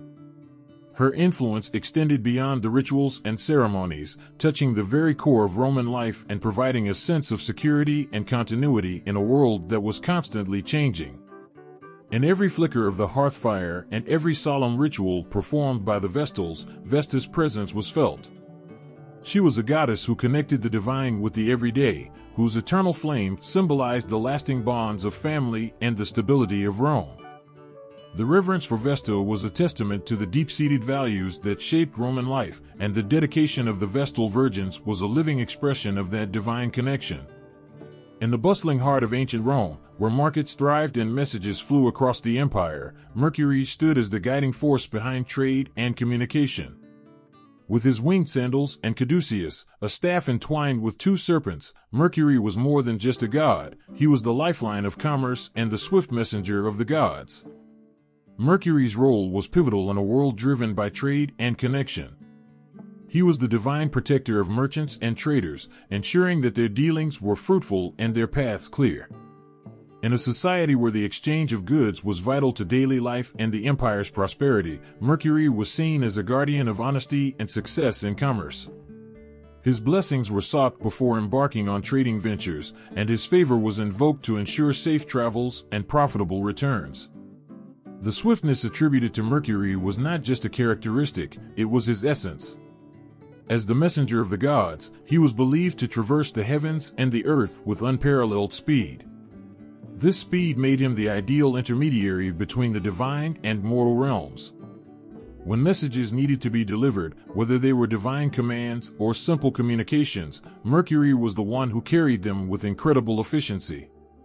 His ability to move quickly and discreetly was crucial in a time when information could mean the difference between success and failure, peace and conflict. His connection to communication extended beyond mere messages. Mercury was also linked to eloquence and language. Orators and writers, who sought to captivate their audiences and persuade with their words, would call upon Mercury for inspiration and skill. His divine influence was seen as essential for those who needed to convey important ideas or negotiate deals. To them, Mercury was not just a god but a source of the power to speak persuasively and effectively. In the midst of his duties as a messenger and protector of trade, Mercury's mythology was deeply influenced by his Greek counterpart, Hermes. Hermes, like Mercury, was a god of travelers, merchants, and messengers. The Romans adopted many of the attributes and stories of Hermes, weaving them into their own understanding of Mercury. This influence is evident in the many similarities between the two gods, the winged sandals, the caduceus, and the roles they played in their respective mythologies. Yet, Mercury was uniquely Roman in how his attributes were integrated into the fabric of Roman life. While Hermes had a more varied portfolio, including being a guide to the underworld, Mercury's role was more sharply focused on commerce and communication. His influence was directly felt in the everyday activities of Romans, from the bustling markets to the letters and messages exchanged across the empire. One of the most striking aspects of Mercury's role was his connection to the underworld. In Roman mythology, he was not only a messenger of the gods, but also a guide for souls to the afterlife. This dual role of guiding both the living and the dead underscored his importance in bridging different realms of existence. His ability to move freely between worlds highlighted his unique position as a divine intermediary, reflecting the importance of communication and connection in all aspects of life. The reverence for Mercury was also evident in the festivals and rituals held in his honor. The Mercurialia, a festival dedicated to Mercury, was a time for merchants and traders to pay homage to the god and seek his favor. During this festival, people would offer sacrifices and prayers, hoping for his blessings on their commercial ventures.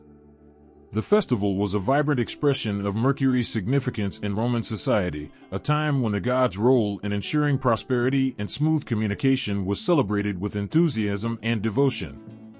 Mercury's influence extended to the very fabric of Roman culture. His image appeared on coins, in art, and in the public imagination. The winged sandals and caduceus became symbols of speed and trade, and his stories were told and retold as a reminder of the importance of swift communication and honest dealings. Mercury was a god who embodied the dynamic nature of Roman life, where commerce and communication were intertwined with divine favor. In the realm of mythology and religion, Mercury stood as a testament to the Romans' understanding of the interconnectedness of their world.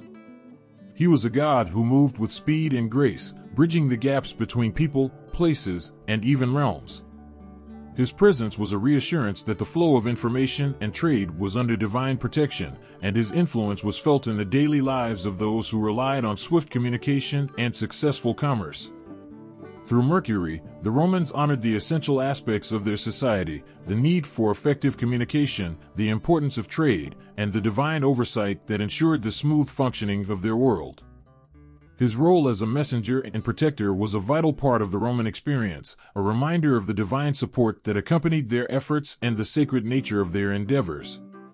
Imagine standing at the threshold of a grand doorway, a place where the past fades into memory and the future is yet to unfold.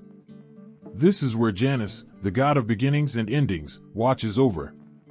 His face, one looking forward and the other gazing back, embodies the essence of transitions and change.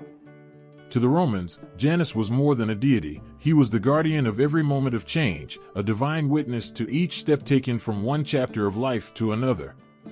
Janus was unique among the gods, holding dominion over doorways and gates. He was the divine presence that marked the points where old paths ended and new ones began. His role was not just about physical doorways, but also about the metaphorical transitions that everyone faces. Whether it was the start of a new year, a new venture, or even a significant life event, Janus was the one who guided people through these moments of change with his two faces, one looking back at what had been, and the other forward to what was yet to come. This duality of Janus was profoundly important to the Romans. His presence was felt in the smallest rituals and the grandest ceremonies. At the start of each year, Romans would honor Janus with sacrifices and prayers, seeking his favor for the year ahead. This annual tribute was not just a ritual but a deeply meaningful practice that acknowledged the uncertainty of the future and sought divine guidance to navigate it. The turning of the year was not simply a passage of time but a significant transition where Janus played a pivotal role. In Roman daily life, Janus' influence extended beyond just the changing of the year. He was honored at the beginning of important undertakings and before embarking on journeys. People would pray to him for safe travels and successful ventures, asking for his blessings as they stepped into new phases of their lives. This practice was a reminder that every new beginning was an opportunity for divine intervention and support. By invoking Janus, Romans acknowledged that they were not alone in their transitions. The god of doorways was with them, watching over each step. Janus' role was also deeply embedded in Roman festivals. The Roman month of January was named after him, highlighting his importance in marking the beginning of the year. The festival of the new year was a time of both reflection and anticipation. Romans would celebrate by making offerings to Janus, hoping for a year filled with prosperity and success. This celebration was a communal acknowledgement of the changes and new opportunities that the year would bring, all under the watchful eyes of Janus.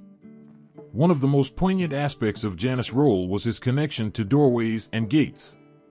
These physical structures, which symbolized transitions from one space to another, were considered sacred to him. Every doorway represented a threshold between different states of being, and Janus was believed to preside over these moments of passage. In times of war and peace, gates were opened and closed with reverence to Janus, ensuring that the transition between states of conflict and calm was blessed and secure. In the heart of Rome, the Temple of Janus stood as a symbol of his importance.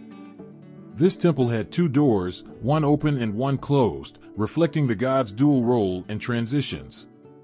When Rome was at peace, the doors of the temple were closed, signaling that the god's protection was sufficient and that peace prevailed. When conflict arose, the doors were opened, a dramatic reminder of the turbulence and change that war brought. This practice underscored the belief that Janus was a constant presence in both times of stability and times of upheaval. Janus' influence on Roman life was a testament to the deep reverence for transitions and the need for divine support in every moment of change. His dual faces, ever watching, symbolized the interconnectedness of past and future, reminding people that every ending was a prelude to a new beginning.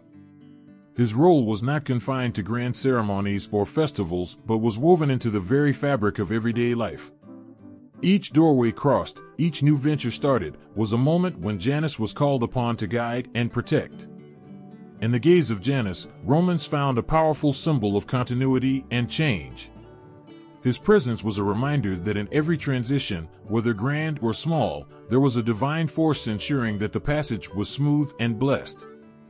The god of beginnings and endings stood as a beacon for all who faced the unknown, a guardian of each step from the old to the new, making the journey through life a little less daunting and a bit more hopeful.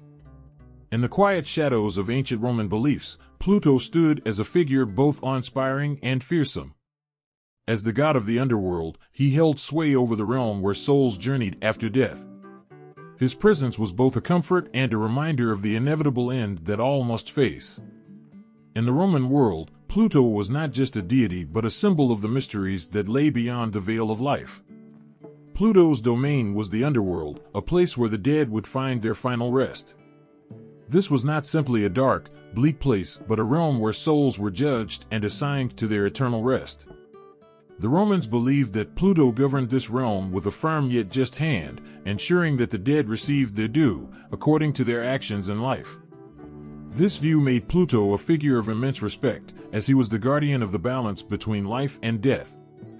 To the Romans, death was not an end but a transition into another phase of existence.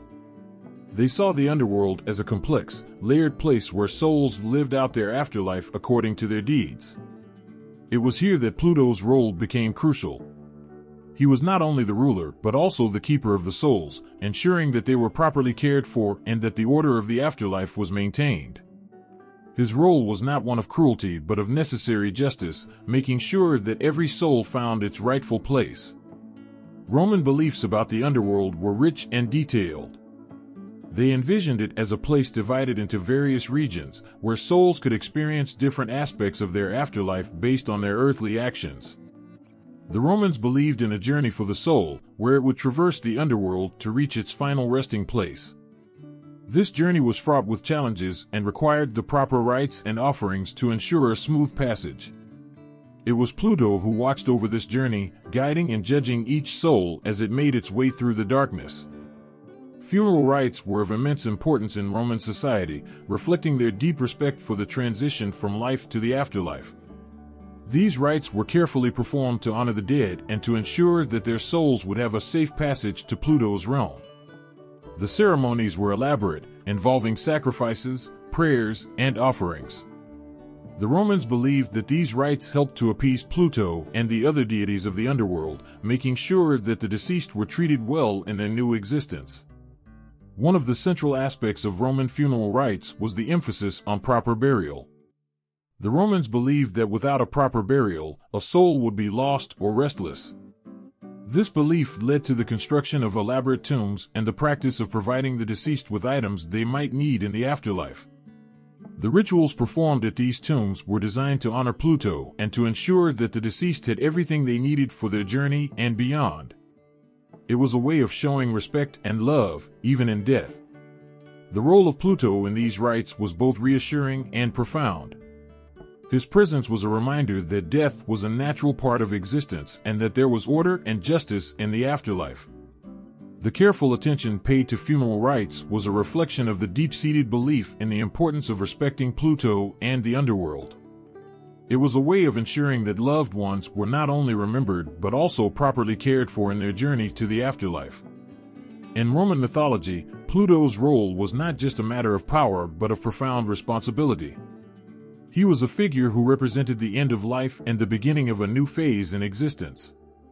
His domain was a place of transition, where souls moved from the world of the living to the world of the dead. This transition was marked by rituals and respect, showing the Romans' deep understanding of the significance of death and the afterlife. The stories and beliefs surrounding Pluto reflect a rich tapestry of Roman thought and culture. His role as the god of the underworld was not merely about ruling over the dead, but about ensuring that the transition from life to death was handled with care and respect.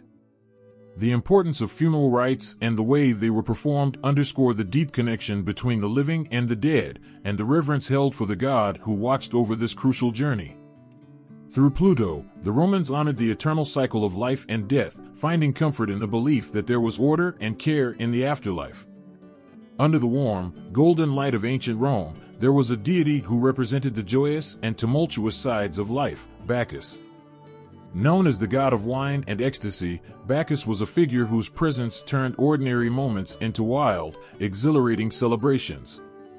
His worship was not just a testament to the love of wine, but also a gateway to deeper experiences of freedom and connection with the divine. Bacchus, with his lush vineyards and intoxicating presence, was more than a mere god of revelry. He embodied the spirit of joy and liberation, offering a taste of both ecstasy and escape. In the Roman world, his festivals were a mix of vibrant celebration and deep, emotional release. These gatherings, known as the Bacchanalia, were more than just parties. They were profound expressions of the human need for freedom from the everyday constraints and a return to a primal, uninhibited state. The Bacchanalia were wild and intense, a celebration of Bacchus' essence. People would come together, dressed in festive garb, to drink and dance in a frenzied display of unity and liberation. The streets would come alive with music, laughter, and the joyous abandon of participants who let go of their inhibitions. It was a time when social norms were temporarily suspended, and the boundaries between the mundane and the divine seemed to dissolve. The air was thick with the aroma of wine and the pulsating rhythm of drums, creating an atmosphere where the spirit of Bacchus could be truly felt. These festivals were more than just physical celebrations, they were spiritual experiences.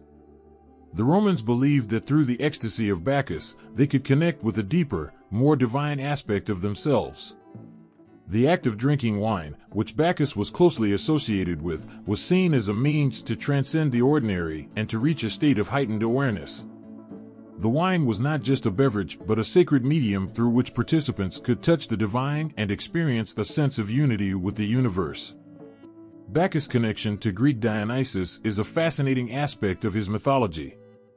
Dionysus, the Greek god of wine, fertility, and festivity, shared many traits with Bacchus. When the Romans adopted Dionysus into their pantheon, he transformed into Bacchus, bringing with him the same vibrant energy and symbolism.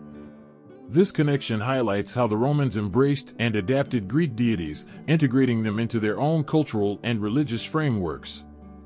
The worship of Bacchus was deeply rooted in Roman culture, reflecting the society's appreciation for both the pleasures of life and the need for emotional release. In a world that often demanded strict adherence to duty and propriety, Bacchus offered a necessary counterbalance. His festivals provided an opportunity for Romans to momentarily escape the pressures of daily life and to celebrate their humanity in all its complexity. The connection between Bacchus and wine is central to understanding his role. Wine, in ancient times, was not just a drink but a symbol of abundance and transformation. It had the power to bring people together and to alter their perceptions, making it a fitting representation of Bacchus' influence. The act of drinking wine was imbued with a sense of sacredness, a way to honor the god and to partake in his divine energy. The celebrations that followed were a testament to the joy and freedom Bacchus represented, allowing people to revel in their shared humanity and to experience moments of pure, unrestrained happiness. Bacchus was more than a figure of revelry, he was a symbol of the deep, primal connections that bind people together. His festivals were a reminder of the importance of letting go, of experiencing life in its fullest, and of finding joy even in the midst of hardship. Through Bacchus, the Romans celebrated not just the pleasures of the moment but also the profound connections that could be forged through shared experiences and collective celebration.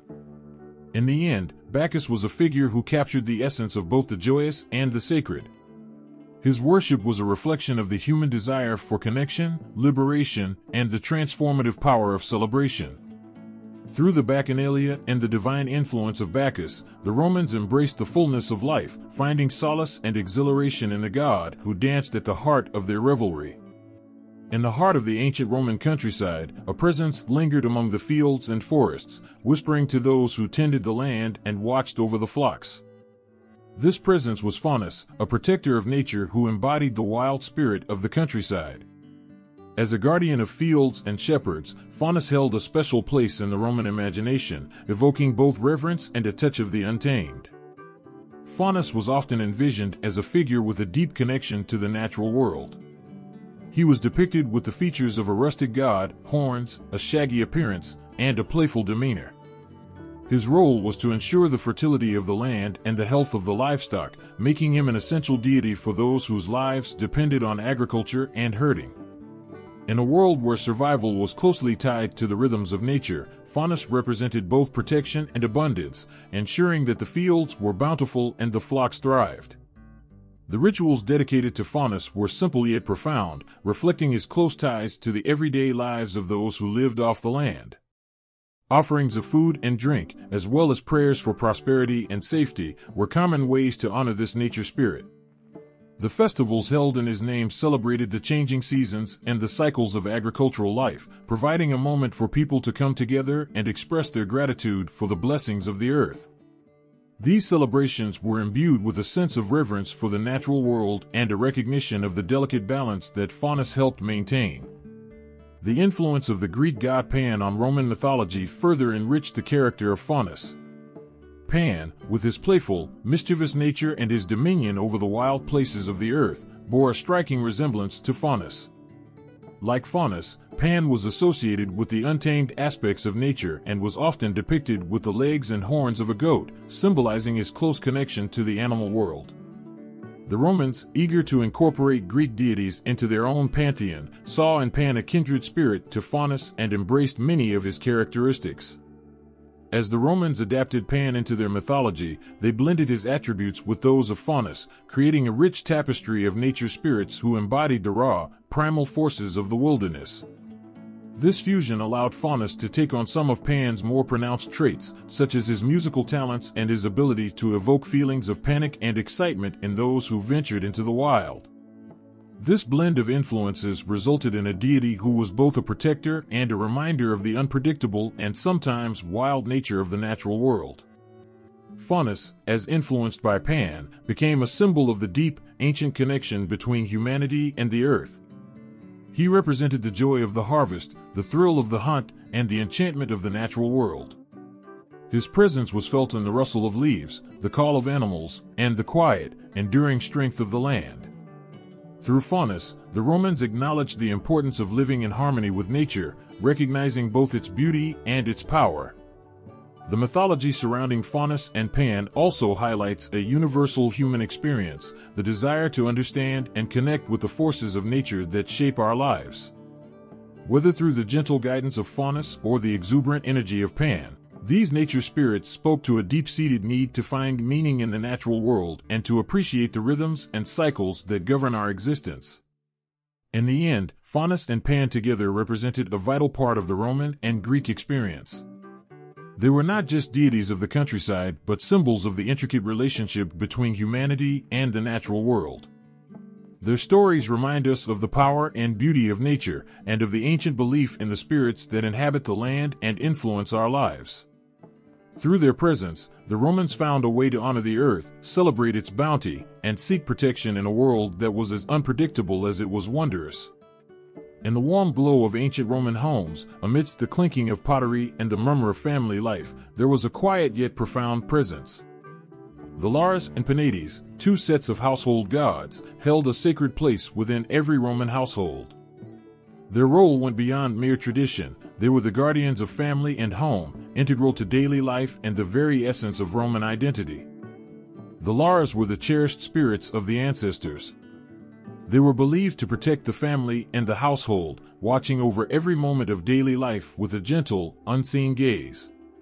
Families would honor these deities with small altars in their homes, placing offerings of food and wine to show respect and gratitude. Each evening, as the family gathered around the hearth, the Lares were invited to join in the meal. Their presence was felt in the safety and prosperity of the household, and every blessing received was seen as a sign of their favor. The Penates, on the other hand, were associated with the pantry and the food stored within it.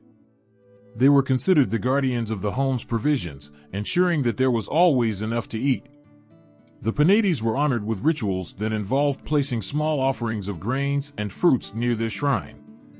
In return, they were believed to safeguard the family's wealth and ensure that the pantry was always full. Their presence was a comforting assurance of abundance and security, turning the daily act of preparing food into a sacred ritual. The worship of these household deities was deeply embedded in Roman culture. Each family had their own set of Lares and Penates, and the rituals performed were as much about maintaining a connection with these deities as they were about ensuring the family's well-being. The daily offerings and prayers were not grand ceremonies, but simple, heartfelt gestures that underscored the importance of these gods in everyday life. Special festivals were held in their honor, where families would come together to celebrate and renew their vows to the Lares and Penates. These occasions were marked by feasting and ritual, a time for families to reflect on their fortunes and seek the continued favor of their household gods. These gatherings were more than just rituals, they were moments of unity and reaffirmation of family bonds, reinforcing the sense of shared identity and purpose. In the broader context of Roman religion, the Lares and Penates held a unique place. They were not just deities of the home but also intertwined with the state's religious practices. Public ceremonies and festivals often began with offerings to the Lares and Penates, reflecting their integral role in the fabric of Roman life. The respect and reverence shown to these household gods mirrored the broader Roman values of duty, family, and communal harmony. The devotion to the Lares and Penates was a testament to the Romans' belief in the sacredness of daily life. Their worship was a way of acknowledging that even the smallest aspects of existence were imbued with divine significance. The simple acts of placing an offering or lighting a lamp were imbued with deep meaning, turning everyday moments into expressions of faith and gratitude. In every corner of Roman homes, from the bustling kitchens to the quiet corners, the Lares and Penates were there, watching over and protecting. Their presence was a constant reminder of the divine care that encompassed all aspects of life, from the most mundane to the most profound. Through the worship of these household deities, the Romans found a way to connect with the divine in their everyday routines, finding solace and meaning in the rituals that shaped their lives. The Lares and Penates were more than just symbols, they were a living part of Roman life. Their influence was felt in the warmth of family gatherings, the security of abundance, and the continuity of traditions passed down through generations. Their presence was a testament to the belief that the divine was not distant but deeply interwoven with the fabric of daily existence. Through their worship, the Romans celebrated not just their gods but the very essence of their lives, finding connection and meaning in the quiet, sacred moments that defined their world. In the ancient Roman world, where every inch of land was precious and every property line mattered, there was a guardian who ensured that boundaries were respected and disputes were settled. His name was Terminus, the god of boundaries and property lines. His role was not just a matter of divine oversight, but a crucial element in the stability and order of Roman society. Terminus was revered as the deity who protected the physical limits of private and public lands. In a time when land ownership was closely tied to wealth and status, and disputes over territory were common, Terminus held a position of immense importance. His presence was essential to maintaining peace and fairness in land transactions. Without his watchful eye, the lines that divided properties could be the source of endless conflict and confusion. Rituals and offerings to Terminus were deeply ingrained in the daily lives of Romans.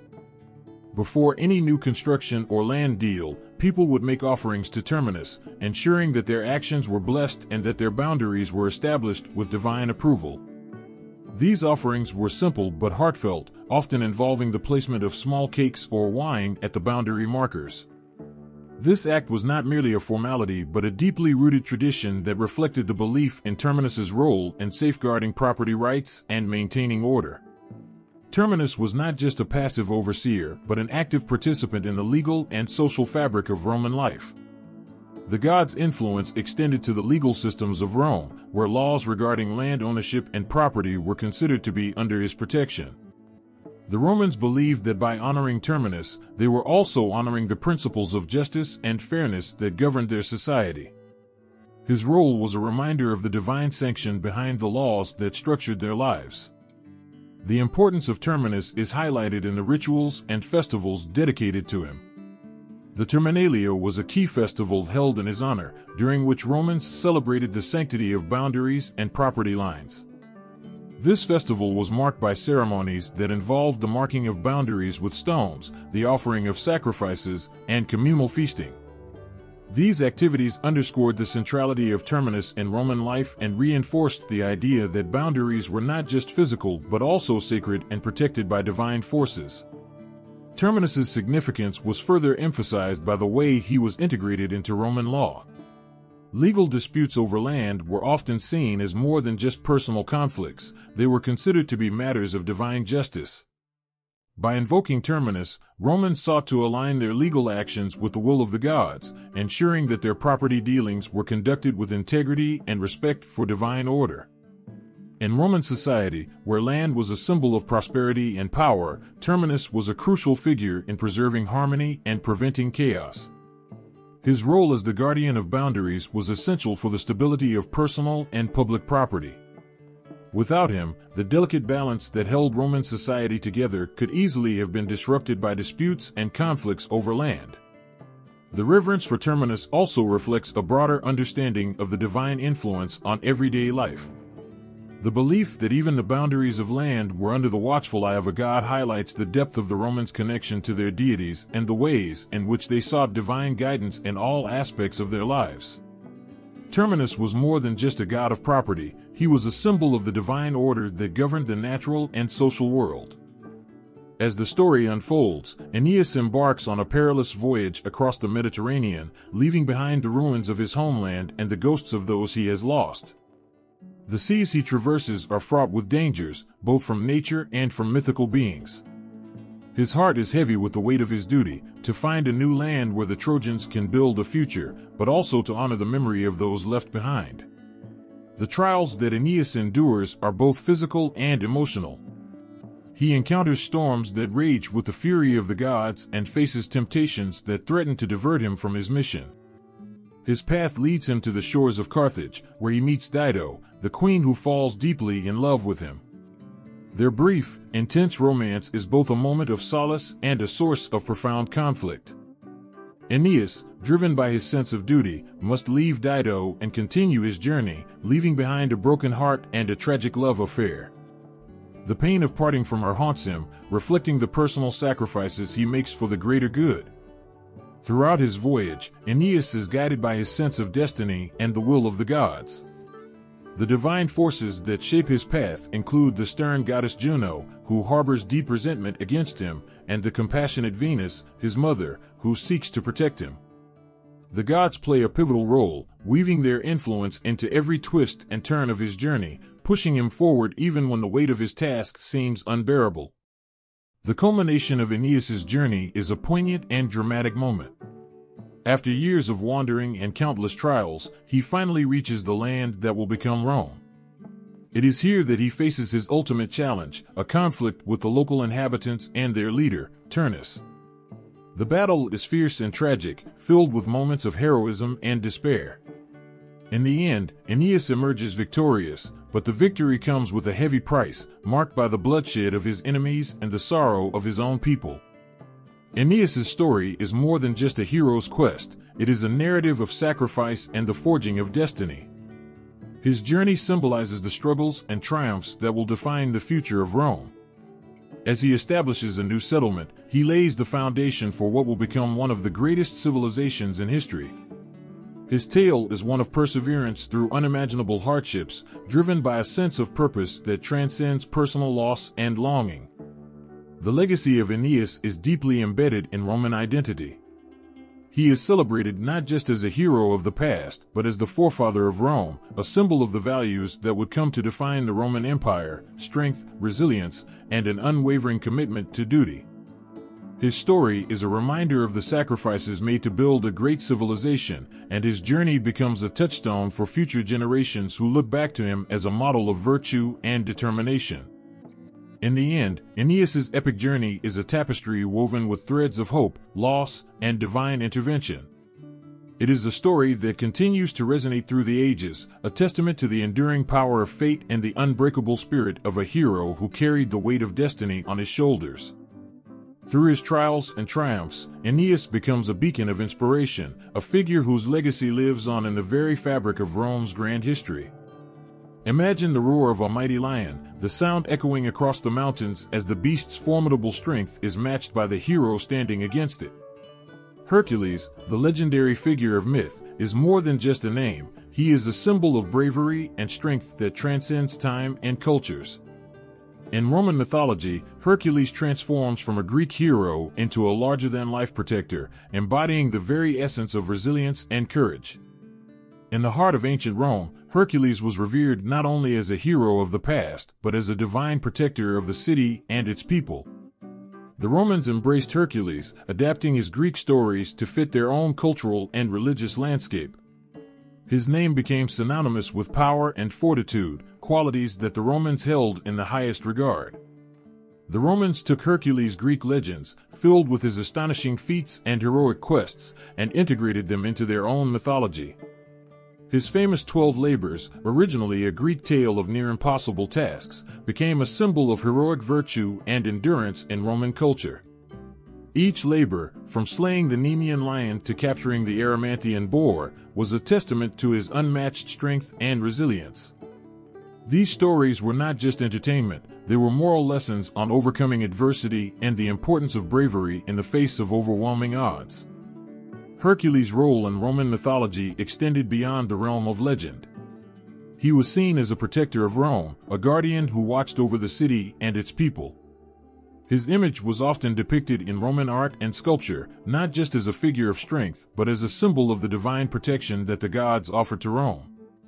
In times of war or hardship, the Romans would invoke Hercules' name, believing that his strength and courage would help them overcome their challenges.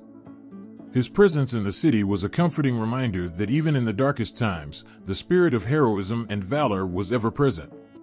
The Romans also adapted Hercules' myth to reflect their own values and ideals. In Greek mythology, Hercules was known for his tragic flaws and his struggle against his own fate. The Romans, however, chose to highlight his virtues and his role as a model of perseverance. They celebrated his strength and bravery, portraying him as a figure whose heroic qualities were a source of inspiration for all. This portrayal fit seamlessly with Roman values of discipline, strength, and honor, making Hercules a fitting emblem for the city and its ideals. Hercules' connection to Rome was not just symbolic, it was also deeply ingrained in the fabric of Roman society. He was worshipped as a deity in his own right, with temples dedicated to him and festivals celebrating his feats. The Romans honored him as a god who bridged the gap between the mortal and divine realms, a protector who watched over the city and its people with unwavering strength. His presence was a reassurance that Rome was under divine protection, and his stories were a reminder of the power of resilience and courage. Through the rituals and respect shown to Terminus, the Romans expressed their commitment to maintaining justice and harmony in their communities. His presence served as a constant reminder that the boundaries between individuals and properties were not just markers of physical space, but were also imbued with a sacred significance. By honoring Terminus, the Romans ensured that their land transactions and property lines were in accordance with both earthly laws and divine will. In essence, Terminus represented a vital aspect of Roman life, embodying the intersection of divine protection and social order. His role in safeguarding boundaries and property lines was fundamental to the functioning of Roman society, reflecting a deep-seated belief in the divine order that permeated every aspect of life. The reverence for Terminus was a testament to the Romans' understanding of the sacredness of their daily existence and their commitment to maintaining harmony and justice in their world. In the heart of Rome's ancient hills, a story as dramatic as it is enduring begins. Two twin brothers, Romulus and Remus, were destined to shape the future of an empire that would stand the test of time. Abandoned as infants and left to the mercy of the Tiber River, their tale is one of survival, conflict, and destiny. The myth of Romulus and Remus begins with their dramatic start. According to legend, the twins were the children of the god Mars and the Vestal Virgin Rhea Silvia. To protect them from a deadly fate decreed by the jealous king Aeneas, who had usurped the throne from their grandfather, the twins were set adrift on the river. Their tiny basket, a fragile vessel of hope, floated along the waters until it was gently caught by the reeds on the riverbank. Here, a she-wolf, fierce and tender, discovered them. She nurtured and cared for the twins in her den, feeding them with her milk and providing them with the warmth and safety they needed to grow.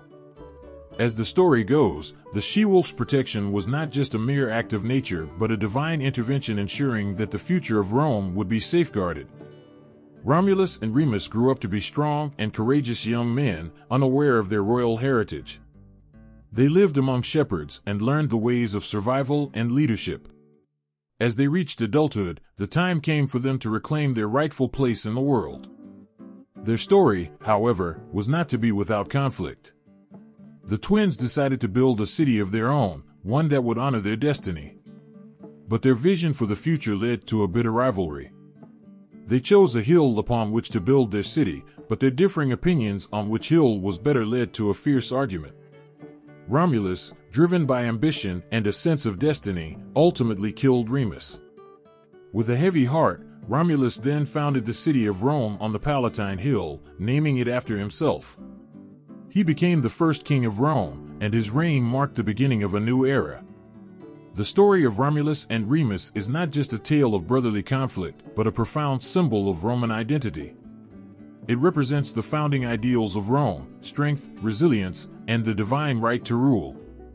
The legend reflects the values that were central to Roman society: bravery in the face of adversity, the importance of leadership, and the belief in a predetermined destiny. The she-wolf, an emblem of both nurturing care and fierce protection, became a powerful symbol of Rome itself. Her role in the twins' survival and eventual rise was seen as a sign that the city of Rome was blessed by the gods. The image of the twins being suckled by the she-wolf was a reminder of Rome's humble beginnings and the divine favor that guided its rise. Romulus and Remus also embodied the spirit of Rome's early struggles and triumphs. Their story was taught to every Roman citizen, serving as a foundation myth that reinforced the values of courage and unity. The legend of the twins was not just a historical account, but a living tradition that shaped the Roman character. It instilled in the Romans a sense of pride in their origins and a belief in their unique place in the world. The myth was also reflected in Roman rituals and festivals. The Lupercalia, an ancient festival held in honor of the she-wolf, celebrated the legend of the twins and the city's origins. During the festival, rituals involving the she-wolf and the twins were performed, linking the present-day Romans with their legendary ancestors. This annual celebration was a time to honor the divine protection and guidance that the twins received and to reinforce the values that had shaped their city. As Rome grew from a fledgling settlement into a mighty empire, the story of Romulus and Remus remained a touchstone of Roman identity. It reminded the citizens of their shared heritage and the divine favor that had blessed their city. The tale of the twins was more than a myth. It was a living testament to the principles that guided Rome's rise and the values that held its society together. The story of Romulus and Remus is a powerful reminder of the dramatic and divine origins of Rome. It is a tale of survival, struggle, and triumph, reflecting the essence of Roman identity. Through their legend, the twins continue to inspire a sense of pride and connection to the ancient past, reminding each Roman of the strength and destiny that shaped their city. In the midst of a crumbling Troy, as flames and chaos engulfed the once great city, a lone figure stood tall amidst the wreckage. Aeneas, a Trojan prince and hero of ancient legend, faced a heart-wrenching moment of destiny. The city he loved was being reduced to ashes, and his people were scattered in despair. Yet, through the smoke and the tears, a flicker of hope emerged from his resolve. Aeneas was no ordinary hero. He was bound by fate to carry the legacy of Troy beyond its destruction, to lay the groundwork for a new civilization that would rise from the ashes. His journey, immortalized in Virgil's epic poem the Aeneid, is a tale of unyielding determination, sacrifice, and the relentless pursuit of destiny. In times of crisis, when the city faced threats from within or without, the people of Rome would turn to Hercules for strength. They believed that his heroic spirit could guide them through their darkest hours. His legend was a source of hope and inspiration, a reminder that even the greatest challenges could be overcome with courage and determination. The story of Hercules in Roman mythology is one of transformation and continuity. From his Greek origins as a hero of myth, he became a symbol of Roman strength and protection. His stories, filled with epic battles and heroic deeds, were woven into the very fabric of Roman culture. Through his presence, the Romans found a figure who embodied their values and ideals, a hero whose strength and bravery became a source of pride and inspiration for all. Hercules' legacy in Rome was not just about the past, it was a living, breathing part of the city's identity. His name echoed through the streets, his image adorned temples and monuments, and his story was told and retold as a testament to the enduring power of heroism and strength. In every challenge faced by the city and its people, Hercules' spirit was a reminder that even in the face of overwhelming odds, the power of courage and resilience could triumph. In the heart of ancient Rome, where the streets were alive with the bustle of daily life and the air was thick with the whispers of legends, one story stood out as a beacon of Roman virtue and bravery. It is the tale of Horatius Cocles, a man whose name became synonymous with courage and self-sacrifice. His legend, etched into the very fabric of Roman culture, would inspire generations with its powerful message of valor in the face of seemingly insurmountable odds.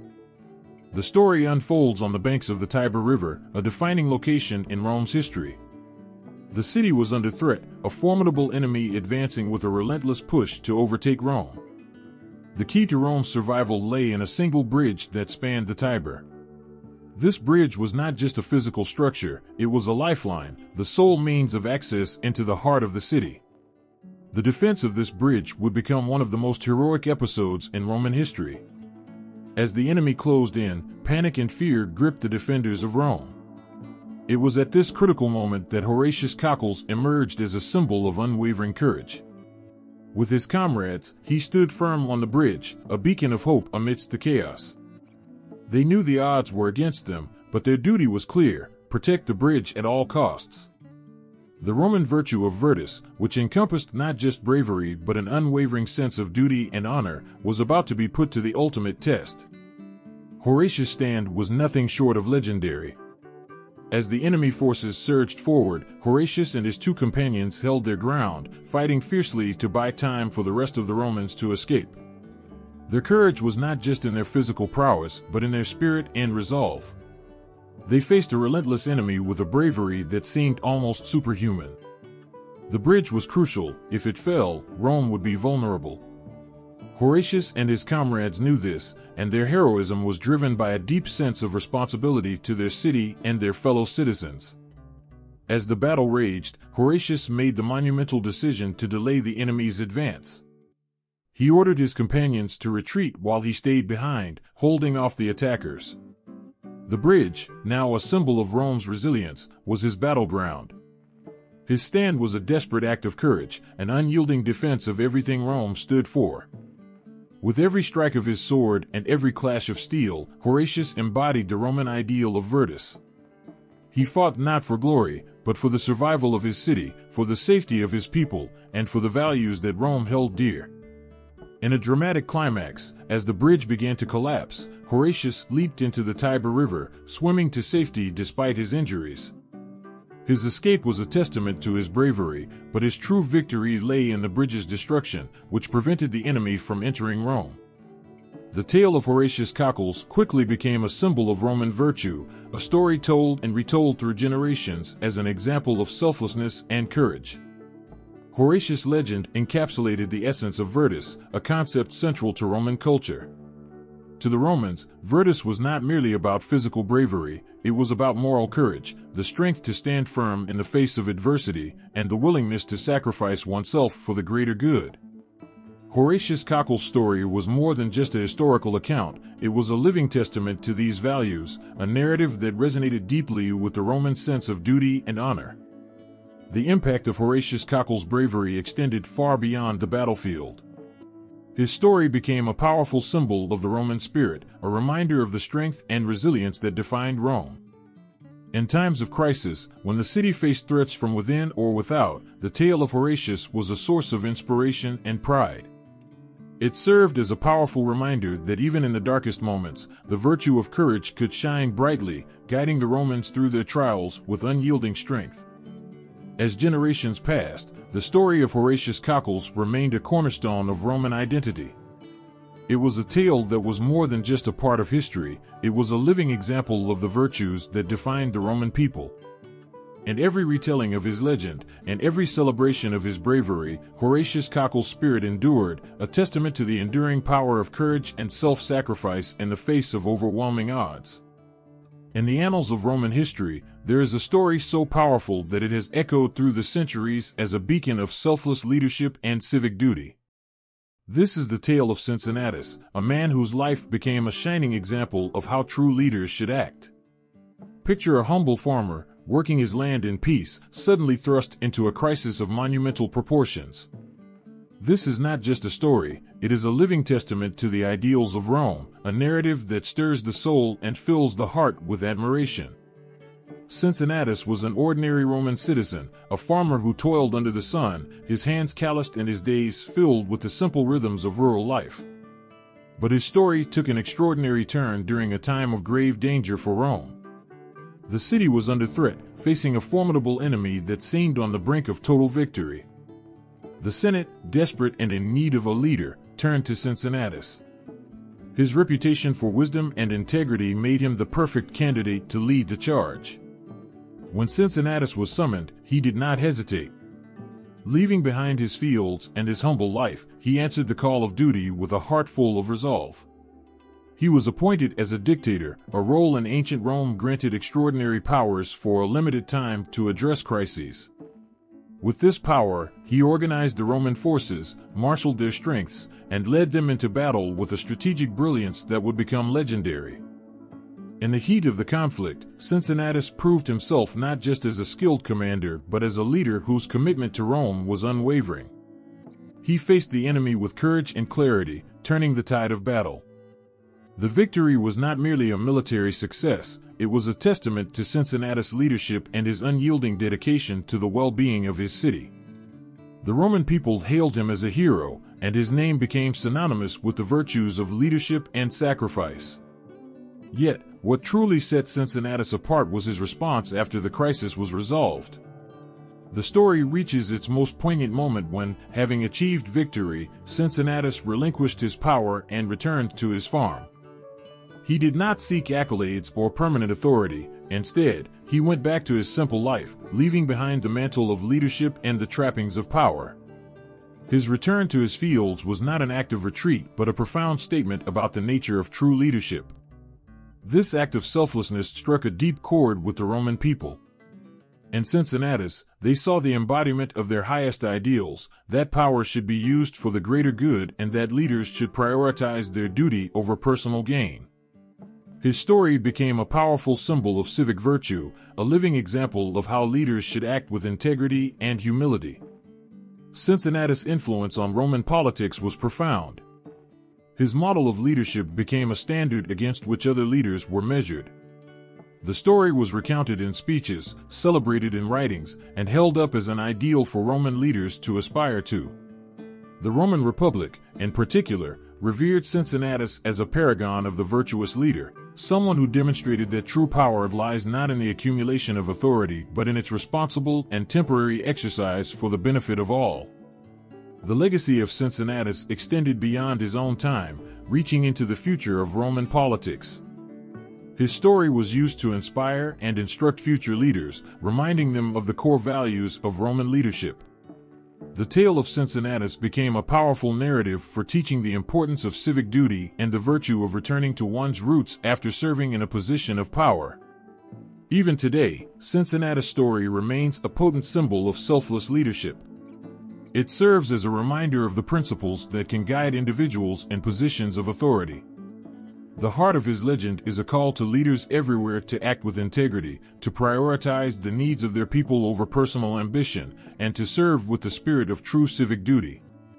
Cincinnatus' life is a story of ordinary beginnings leading to extraordinary deeds, and his return to the simplicity of his previous life after achieving great success is a profound testament to the essence of true leadership.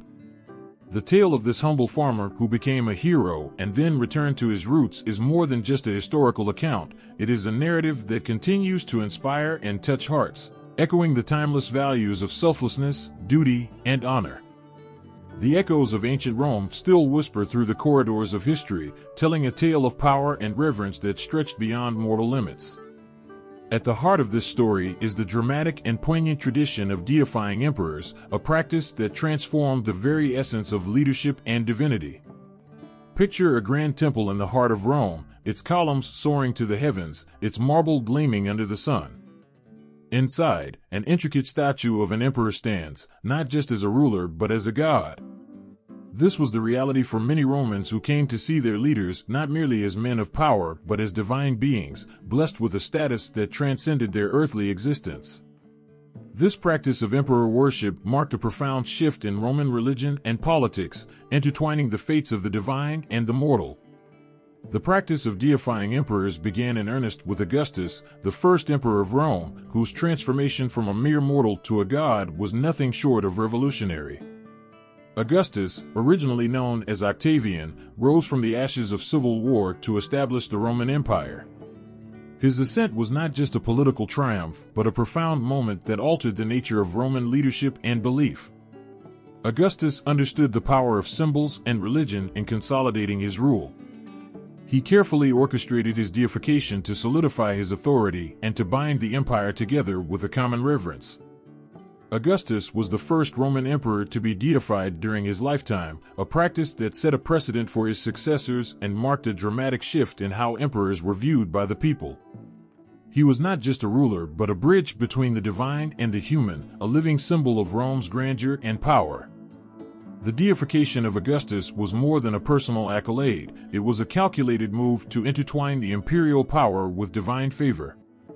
The Roman people were encouraged to worship Augustus as a god, a divine protector who watched over them and their empire.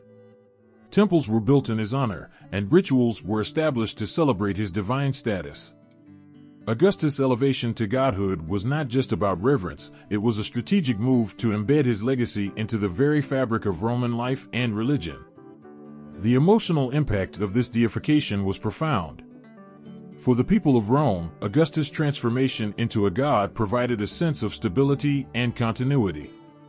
In a world fraught with political upheaval and uncertainty, the divine status of Augustus offered a reassuring symbol of permanence and order. His divine presence was seen as a safeguard against chaos, a celestial promise of peace and prosperity. The rituals and temples dedicated to him were not mere ceremonies, but heartfelt expressions of gratitude and loyalty, binding the people to their emperor in a sacred bond. The practice of deifying emperors became a defining feature of the Roman Empire, with each successive ruler expected to achieve or maintain divine status. This tradition reinforced the idea that the emperor was more than just a political leader, he was a divine figure, embodying the will of the gods and ensuring the welfare of the state. The emperor's role was elevated to a sacred level, blending religious devotion with political loyalty. The deification of emperors was not without its complexities. It was a practice deeply rooted in the political and social fabric of Rome, intertwining religious reverence with the power dynamics of the empire. The rituals and ceremonies were elaborate and laden with symbolic significance, designed to elevate the emperor's status while also reinforcing the unity and strength of the empire. The process of deification was a powerful tool in maintaining control and fostering a shared sense of identity among the Roman people. Augustus' deification marked the beginning of a new era in Roman religion, one where the line between the divine and the mortal became increasingly blurred.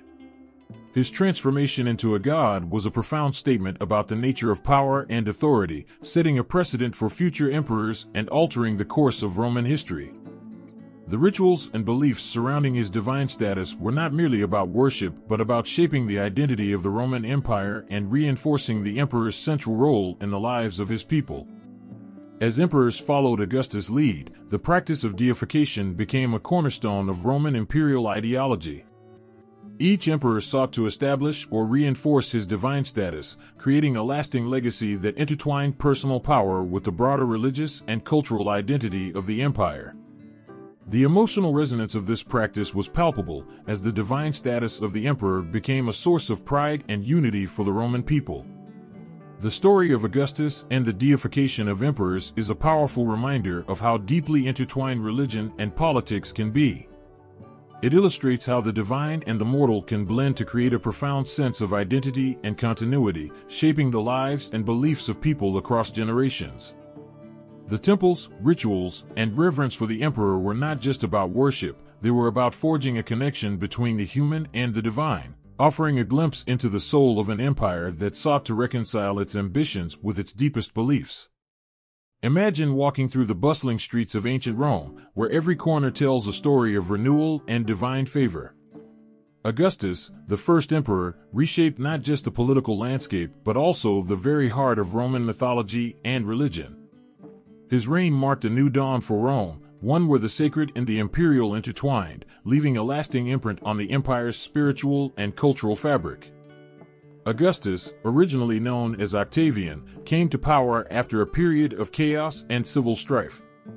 His vision for Rome was not just about restoring order but about elevating the city to a symbol of divine and earthly perfection. He understood that to truly reshape Rome, he needed to connect his leadership with the divine, a move that would transform both his own image and the city's religious landscape. One of Augustus' most profound achievements was his association with the gods Apollo and Venus. These divine connections were not mere symbols but strategic and emotional strokes that cemented his power and redefined Roman identity. Apollo, the god of the sun, music, and prophecy, was a central figure in Augustus' reformation of Roman religion. Augustus saw Apollo as a divine ally who could symbolize his rule's light and wisdom. He He built the magnificent temple of Apollo on the Palatine Hill, right next to his own residence, making Apollo's presence a constant and reassuring beacon for the people. This temple was not just a religious site but a statement, a declaration that Augustus' rule was divinely guided and blessed. By aligning himself with Apollo, Augustus was linking his leadership to a sense of enlightened governance and foresight. Apollo's temple was adorned with art and inscriptions celebrating Augustus' victories and his role as Rome's savior. The emperor's connection to Apollo thus became a powerful narrative of his divine favor and the promise of a bright, prosperous future for Rome. Venus, the goddess of love and beauty, also played a crucial role in Augustus' religious and political strategy. Augustus claimed descent from Venus through his family line, specifically through his great-uncle Julius Caesar, who was deified as a god after his death. By aligning himself with Venus, Augustus was not only reinforcing his divine lineage but also connecting his rule to themes of fertility, prosperity, and the beauty of Rome itself. The association with Venus was highlighted in the grand celebrations and festivals that marked Augustus' reign. The goddess was celebrated as the mother of Aeneas, the Trojan hero whose journey was believed to be the foundation story of Rome. Augustus' connection to Venus was thus a powerful link to the mythic origins of Rome, reinforcing his role as the rightful ruler destined to restore and renew the greatness of the empire. In addition to his personal connections with Apollo and Venus, Augustus' influence extended to the broader realm of Roman mythology and religion. He commissioned art, literature, and public works that celebrated his divine association and the gods themselves. The Roman poets Virgil and Horace, for instance, celebrated Augustus' divine favor and his role in bringing peace and prosperity to Rome through their works. Augustus' reign was marked by a deliberate effort to renew Roman traditions and myths, making them more closely aligned with his vision of a glorious, divinely sanctioned empire. The emotional resonance of Augustus' reshaping of Roman religion and mythology was immense. For the people of Rome, these divine associations were more than political tools, they were sources of hope and inspiration. The temples, festivals, and public monuments dedicated to Apollo and Venus became symbols of a new era of stability and greatness. Augustus' role as a divine figure in the eyes of the people was not just a matter of personal glory, but a collective affirmation of a renewed sense of identity and purpose. Augustus' impact on Roman mythology and religion was not merely about creating a facade of divine favor, but about embedding these divine elements deeply into the everyday life of the empire. His reign transformed the way Romans viewed their leaders and their gods, blending the sacred with the imperial in a way that forged a lasting connection between the divine and the mortal.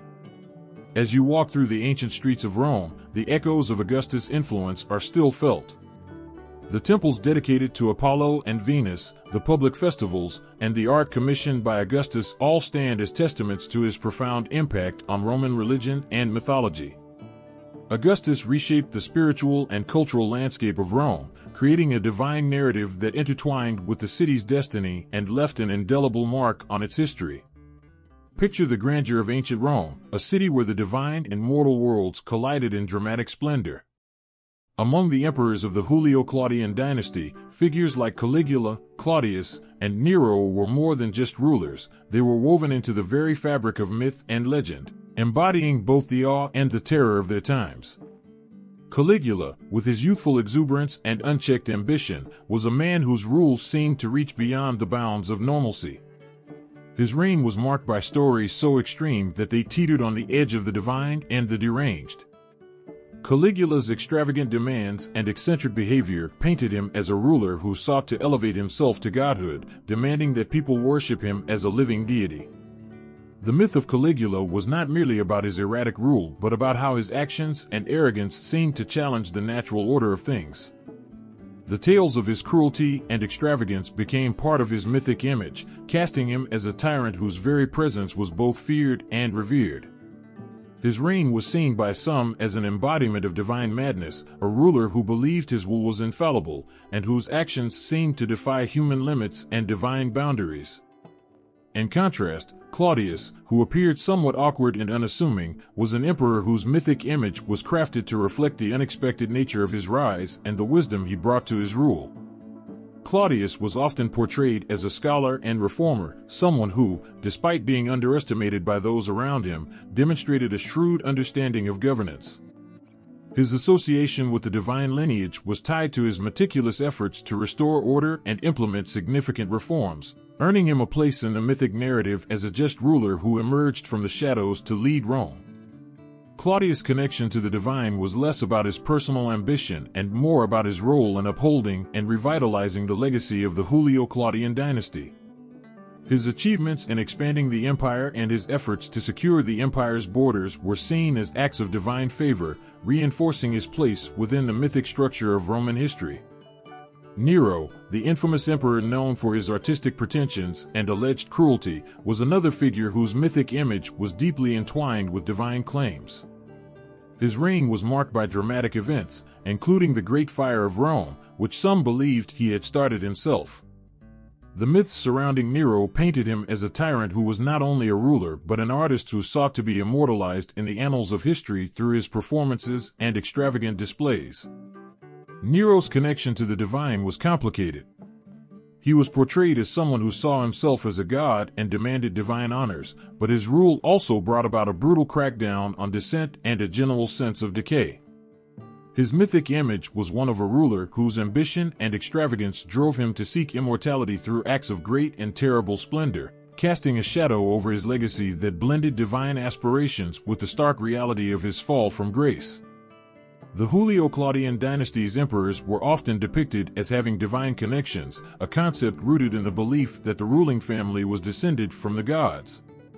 Augustus, the founder of the dynasty, established this notion by linking himself to Venus, and his successors continued this tradition, asserting their divine heritage to legitimize their rule. Caligula, Claudius, and Nero all embraced this divine lineage, but their actions and personalities shaped their mythic images in profoundly different ways. For the people of Rome, these emperors were not just figures of authority but symbols of larger-than-life narratives. The myths surrounding them were not merely stories but reflections of the hopes, fears, and complex emotions of a society grappling with the divine and the mortal. The divine connections of these emperors were meant to solidify their power and divine right to rule, but their individual actions and the legends that grew around them also revealed the tension between human ambition and divine expectation. As these emperors navigated their roles and left their marks on history, their stories became part of the mythic fabric of Rome. The tales of Caligula's madness, Claudius' unexpected wisdom, and Nero's tragic grandeur painted a vivid picture of rulers whose divine claims and mortal flaws intertwined, creating a legacy that was both awe-inspiring and cautionary. Their myths remind us of the delicate balance between human frailty and divine ambition, and how the narratives of rulers are shaped not only by their actions but by the stories that people tell about them. Imagine a soldier so revered that his very name inspires awe and respect across the empire. Trajan, one of Rome's greatest emperors, was more than just a ruler. He was a figure wrapped in legends that celebrated his might and divine favor. The myths surrounding Trajan paint a picture of a warrior whose valor and leadership seemed almost otherworldly, embodying the ideal of the soldier emperor. Trajan's image as a divine warrior was not just a reflection of his military success, but a crafted persona that elevated him to near godlike status. His reign was marked by stunning victories and bold conquests, most famously his campaigns in Dacia.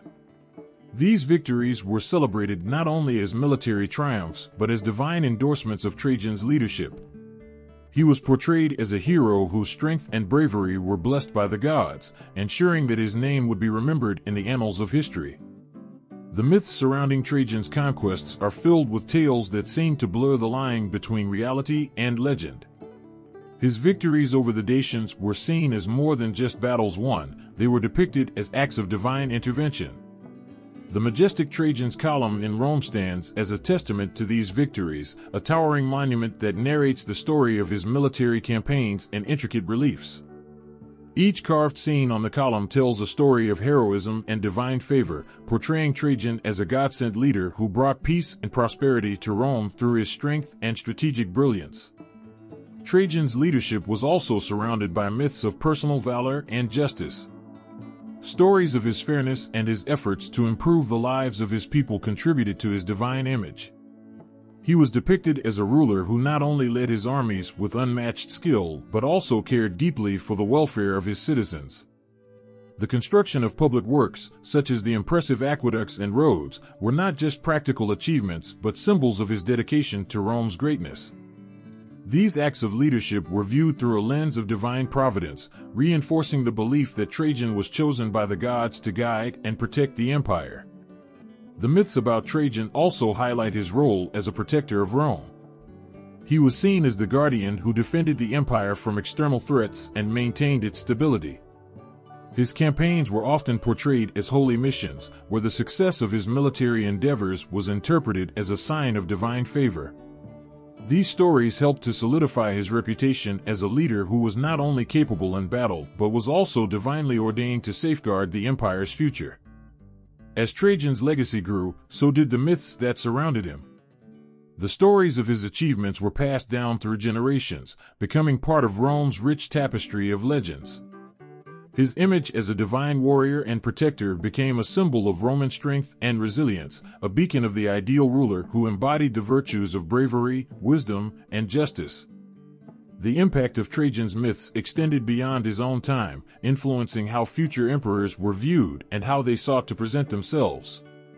The ideal of the soldier emperor, exemplified by Trajan, became a model for those who followed, shaping the narrative of Roman leadership and the expectations of what a ruler should be. The myths surrounding Trajan created a standard against which other emperors were measured, a legacy of valor and divine favor that continued to inspire awe and respect. Trajan's story, with its blend of historical reality and myth, captures the imagination and highlights the profound connection between leadership and legend in ancient Rome.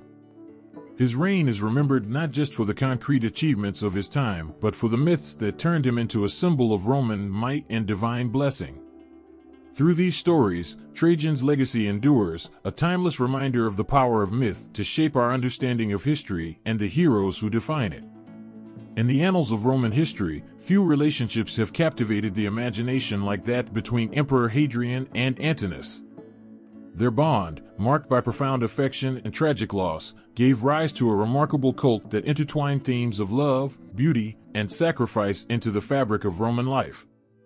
Hadrian, known for his expansive building projects and philosophical inclinations, shared an extraordinary connection with Antinous, a young Greek boy of striking beauty.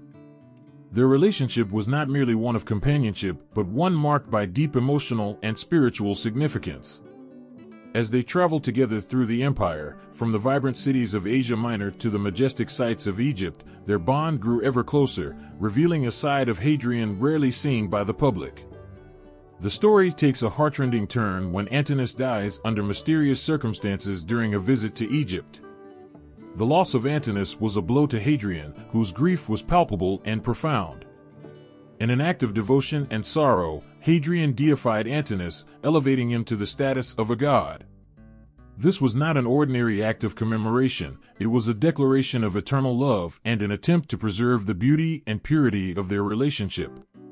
The cult of Antinous that followed was a testament to this extraordinary bond.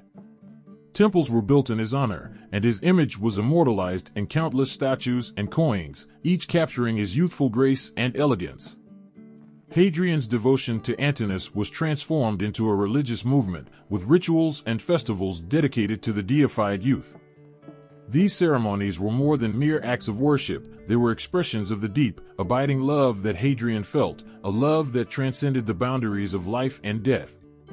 The themes of love and beauty were central to the cult of Antinous. The young god was celebrated not just for his physical appearance, but for the ideals he came to represent. In the art and literature of the time, Antinous was depicted as the epitome of youthful beauty and grace, embodying the idealized vision of the perfect companion. His deification was a way for Hadrian to capture and eternalize the beauty and joy that Antinous had brought into his life, turning personal loss into a shared symbol of divine perfection. Sacrifice also played a significant role in this narrative. Hadrian's act of making Antinous a god was itself a profound sacrifice. It was a gesture of surrender to the overwhelming pain of loss, a way of immortalizing Antinous' memory and ensuring that his spirit would live on in the hearts of the Roman people. The rituals of the cult, including sacrifices and offerings, were performed in his name, emphasizing the depth of Hadrian's sacrifice and his desire to keep Antinous' presence alive in the world. The impact of the cult of Antinous extended beyond the personal sphere of Hadrian's life. It reflected a broader cultural fascination with the divine and the human, with love that could transcend mortal bounds, and with the beauty that could be eternally celebrated. The cult's rituals and the statues of Antinous scattered across the empire became symbols of an ideal that blended the earthly with the divine, the ephemeral with the eternal. As the years passed, the story of Hadrian and Antinous continued to inspire awe and reflection. Their relationship, immortalized through the cult and the monuments that honored Antinous, serves as a poignant reminder of the ways in which love and beauty can be transformed into something everlasting. Hadrian's devotion to Antinous, expressed through the deification and the establishment of the cult, remains a powerful example of how personal grief and affection can shape history and culture, turning a deeply personal sorrow into a universal symbol of love and sacrifice. The Lupercalia festival is one of the most vivid and exhilarating celebrations in ancient Rome, brimming with raw energy and deep-rooted traditions. Held annually on February 15th, this festival was a time of fervent rituals and passionate celebrations, echoing through the streets of Rome with a heartbeat that matched the rhythm of the ancient city's life. The origins of Lupercalia trace back to the heart of Roman mythology and the city's foundation. It is said that this festival honored Faunus, the god of fertility and shepherds, along with the legendary she-wolf who nursed Romulus and Remus, the twin brothers whose story is at the very core of Rome's founding myth. In a way, the festival was a tribute to the primal forces that nurtured Rome from its infancy. The rituals of Lupercalia were both sacred and wild. The centerpiece of the festival took place at the Lupercal, a cave on the Palatine Hill where, according to legend, the she-wolf had cared for the infant Romulus and Remus. Sacrifices of goats and a dog were performed by the Luperci, a group of priests who were tasked with this sacred duty. The blood of the sacrificed animals was smeared on the foreheads of two young men, who were then expected to run through the streets of Rome. This act symbolized purification and the renewal of fertility, a vivid demonstration of the festival's connection to the life-giving forces of nature. The festival's most striking feature was the running of the Luperci. Clad in nothing but goatskins, these priests would sprint through the city, carrying strips of the sacrificed animals' hides. As they ran, they would lash out with these strips at anyone they encountered. This unusual act, intended to encourage fertility, was both exhilarating and symbolic. Women, in particular, sought to be touched by the hides, believing it would increase their chances of bearing children and ensure prosperity for their families. Lupercalia was not only about fertility but also about the deeper, more fundamental aspects of life and renewal. The festival's wildness, with its frenetic energy and uninhibited rituals, reflected the ancient Romans' reverence for the raw, untamed forces of nature that they believed were necessary for life's regeneration. It was a time when societal norms were set aside, and the natural world's powerful influence was openly celebrated. Over time, as Rome evolved and its culture became more refined, the Lupercalia's raw fervor was tempered, but its essence remained. The festival was still a vivid reminder of Rome's early days and the legends that shaped its identity. It connected the people with their roots, providing a living link to the ancient myths and the very foundation of their city. The Lupercalia's significance was not just in its rituals, but in the way it connected the people to their past and their gods. The festival encapsulated the dual nature of Roman life, the reverence for tradition and the acknowledgement of the wild, unpredictable forces that shaped their world. It was a time when Romans could experience, firsthand, the powerful blend of myth and reality that gave their city its unique character. In every shout of the Luperci and every cheer from the crowd, there was a sense of shared history and communal identity. The festival served as a reminder of the enduring bond between the people of Rome and the divine forces they believed watched over them. It celebrated the idea that from the chaos of the natural world, life and renewal could spring forth, a testament to the enduring power of tradition and myth in shaping the human experience. In the heart of winter, when the days were short and the nights long, the city of Rome pulsed with the vibrant energy of the Saturnalia. This festival, held from December 17th to the 23rd, was a time of extraordinary revelry and joy, dedicated to Saturn, the ancient god of agriculture and time. It was a feast like no other, a celebration that transformed the ordinary rhythm of Roman life into something magical and deeply moving. As the festival began, the city streets erupted with the sounds of laughter and music.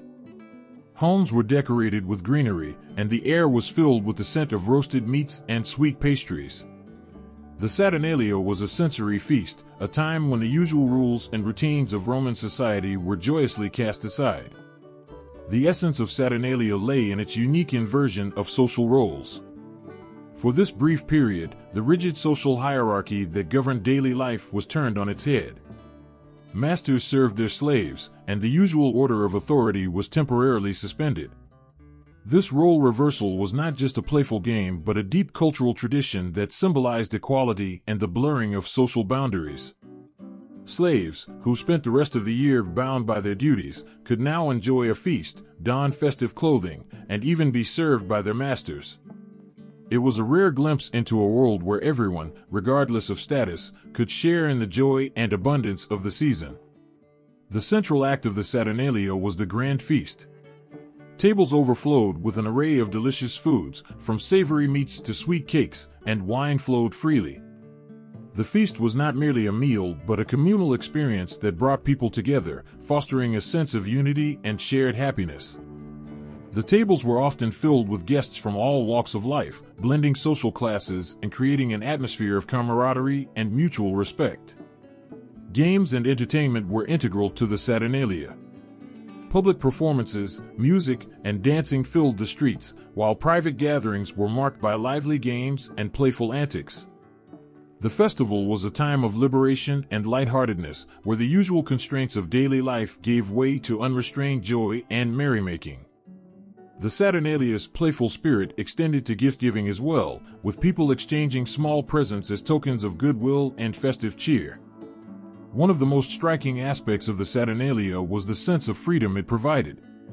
For a few days, the heavy weight of social obligations and expectations was lifted, allowing people to experience a fleeting but precious sense of liberation.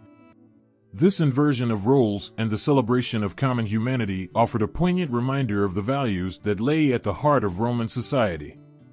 The cultural significance of Saturnalia was profound. It wasn't just a festival but a reflection of the deeper values and beliefs of Roman culture. By temporarily overturning social norms and celebrating equality, the Saturnalia highlighted the importance of community and the shared experience of joy. It was a powerful reminder of the interconnectedness of all people, regardless of their station in life. As the festival came to an end, the city slowly returned to its usual order, but the memories of Saturnalia lingered. The joy, the laughter, and the sense of shared humanity remained as a cherished part of the Roman experience. The Saturnalia was more than just a holiday. It was a celebration of life's most fundamental truths, the joy of coming together, the fleeting nature of freedom, and the deep connections that bind us all. In every smile and every shared meal, the Saturnalia captured the essence of what it means to be human. It was a time when the barriers of social status fell away, revealing the true spirit of unity and celebration. It was a festival that touched the heart, a vibrant testament to the enduring power of tradition and the profound joy of being together.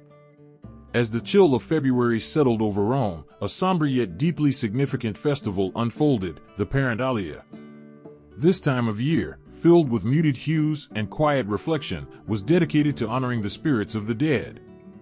For the Romans, death was not an end but a continuation in a different form, and the Pantheon was a touching testament to their reverence for the departed. The festival began on February 13th and continued for 9 days. During this period, families would gather in private ceremonies to remember their ancestors. Homes and public places fell silent, and the atmosphere was one of respectful reflection rather than celebration. The contrast from the lively festivals of other times of the year highlighted the gravity with which the Romans approached their ancestors. The essence of the Pantheon lay in the rituals that connected the living to the dead. Families would visit the tombs of their loved ones, bringing offerings such as cakes, wine, and flowers. These were placed on the graves as gestures of respect and remembrance. The practice of decorating tombs with flowers and making offerings was not just a ritual, it was a heartfelt expression of love and a way to ensure that the spirits of the deceased felt honored and remembered. Roman views on death and the afterlife were deeply rooted in a sense of continuity and duty. They believed that the spirits of the dead remained close to the living, able to influence their daily lives. By performing these rites, the Romans sought to maintain a harmonious relationship with their ancestors, ensuring their continued favor and peace. The idea of honoring the dead was intertwined with a belief in the ongoing connection between the living and the deceased. The Pareidolia also emphasized the importance of family lineage and the role of ancestors in shaping one's identity. The festival was a time for families to come together, to share stories of their forebears, and to reaffirm their connection to their heritage. This veneration of ancestors was not just about remembering the past, but about strengthening the ties that bound families together and honoring the legacy of those who had come before. For the Romans, proper funerary rites were essential to ensure that the dead could transition smoothly into the afterlife. These rites involved various ceremonies and offerings designed to appease the spirits and guide them to their eternal rest. The Pareidolia was an extension of these rites, a time dedicated to making sure that the deceased were not forgotten and that their memory continued to influence and inspire the living. During the Pareidolia, public festivals were suspended and legal matters were put on hold. This temporary cessation of daily activities underscored the festival's significance. It was a period when the focus shifted from the usual hustle and bustle of Roman life to a more introspective and reverent mood. The entire community observed a period of quiet contemplation, reflecting on the bonds that connect them to their ancestors. The rituals and practices of the Pareidolia reveal much about Roman values and their approach to life and death. The care and respect shown during this festival highlighted the deep sense of duty Romans felt toward their ancestors. It was a poignant reminder that even in death, the bonds of family and heritage remained strong and cherished. As the Pareidolia drew to a close, the echoes of its rituals left a lasting impact. The offerings left at gravesites and the quiet reflections of the living served as enduring symbols of the connections that bridge life and death. The festival was more than a series of rituals, it was a heartfelt affirmation of the enduring ties that bind generations together. The Pareidolia was a deeply moving period that captured the Roman commitment to honoring their dead, maintaining family traditions, and preserving the connections that define humanity. It was a time when the past and present met, a moment of reflection that underscored the eternal bonds of love and respect that transcended even the boundaries of death. As the month of May unfolded, a veil of eerie anticipation fell over Rome. The Lemuria, a festival dedicated to appeasing restless spirits, was about to begin. For the Romans, this was a time to confront their fears, honor the dead, and ensure peace for the troubled souls that might be wandering among them. The Lemuria took place over 9 days, from May 9th to May 13th. During this period, the air seemed to chill with a sense of the unknown, as Romans believed that spirits of the dead roamed freely. These were not just any spirits, they were the restless ones, those who had died unnaturally or who had unfinished business. The festival was a profound expression of the Romans' deep concern for these lost souls and their commitment to maintaining harmony between the living and the dead. The rituals of the Lemuria were shrouded in solemnity and mystery. At the heart of these ceremonies was the practice of expelling or appeasing the spirits. Families would perform the rites in the dead of night, a time believed to be most effective for contacting the spirits. The head of the household, often accompanied by his family, would walk through the house, making ritualistic noises and clashing metal pots.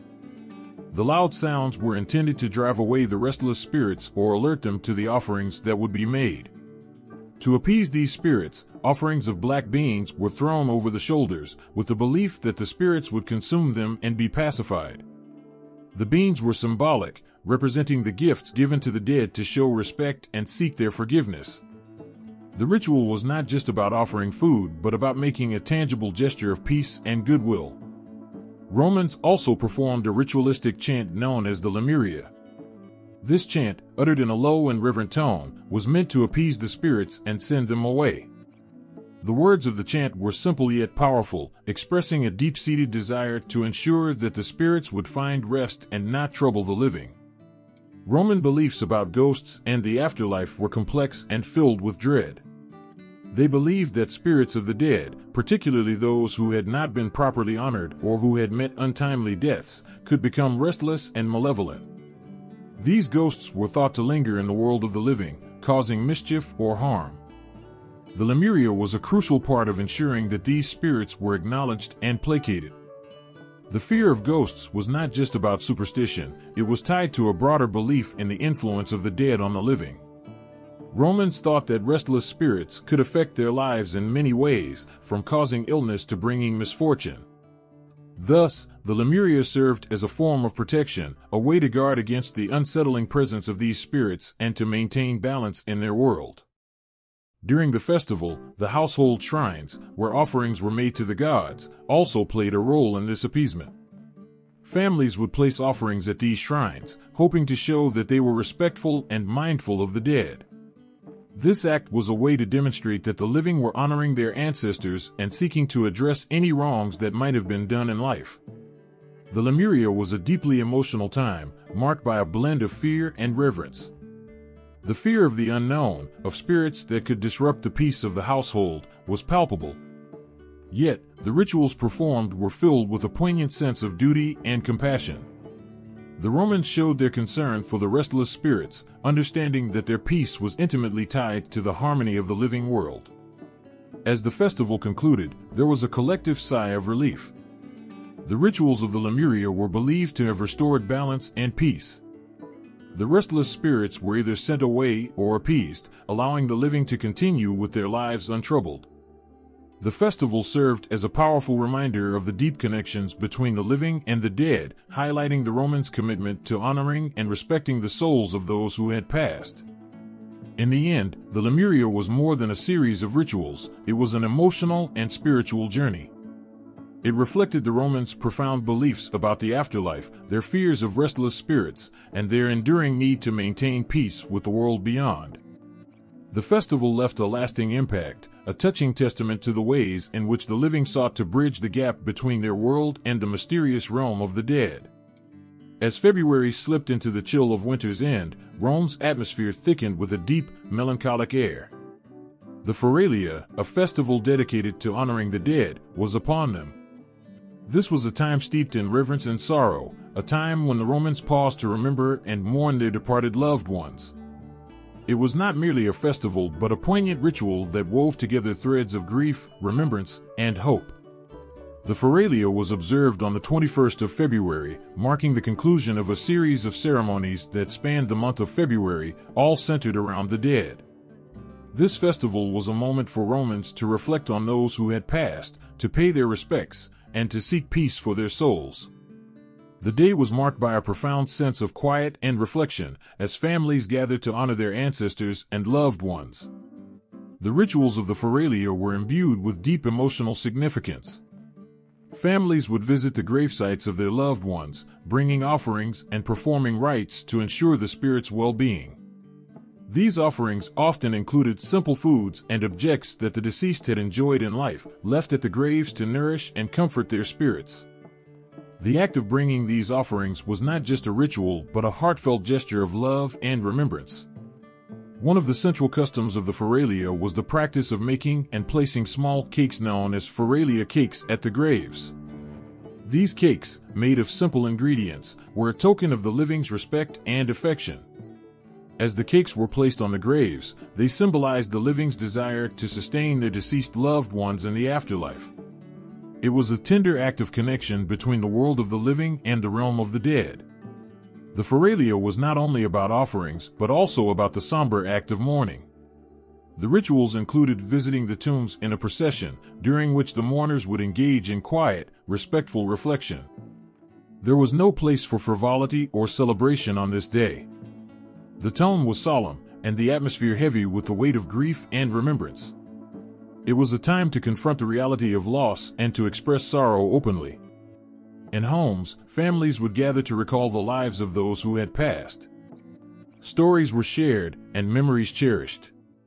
The act of remembering was as crucial as the physical rituals at the gravesites. It was a way to keep the memory of the dead alive, to ensure that their lives and their legacies would never be forgotten.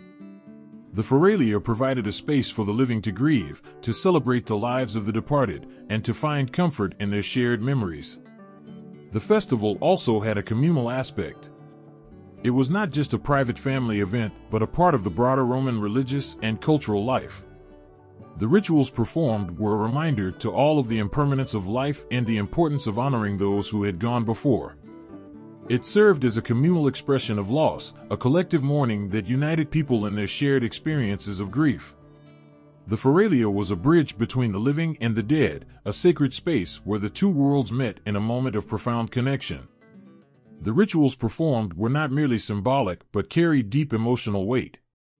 They were a testament to the Romans' deep-seated respect for the dead and their understanding of the enduring bond between the living and the departed. As the day of the Feralia came to a close, there was a sense of quiet resolution. The offerings had been made, the graves visited, and the memories shared.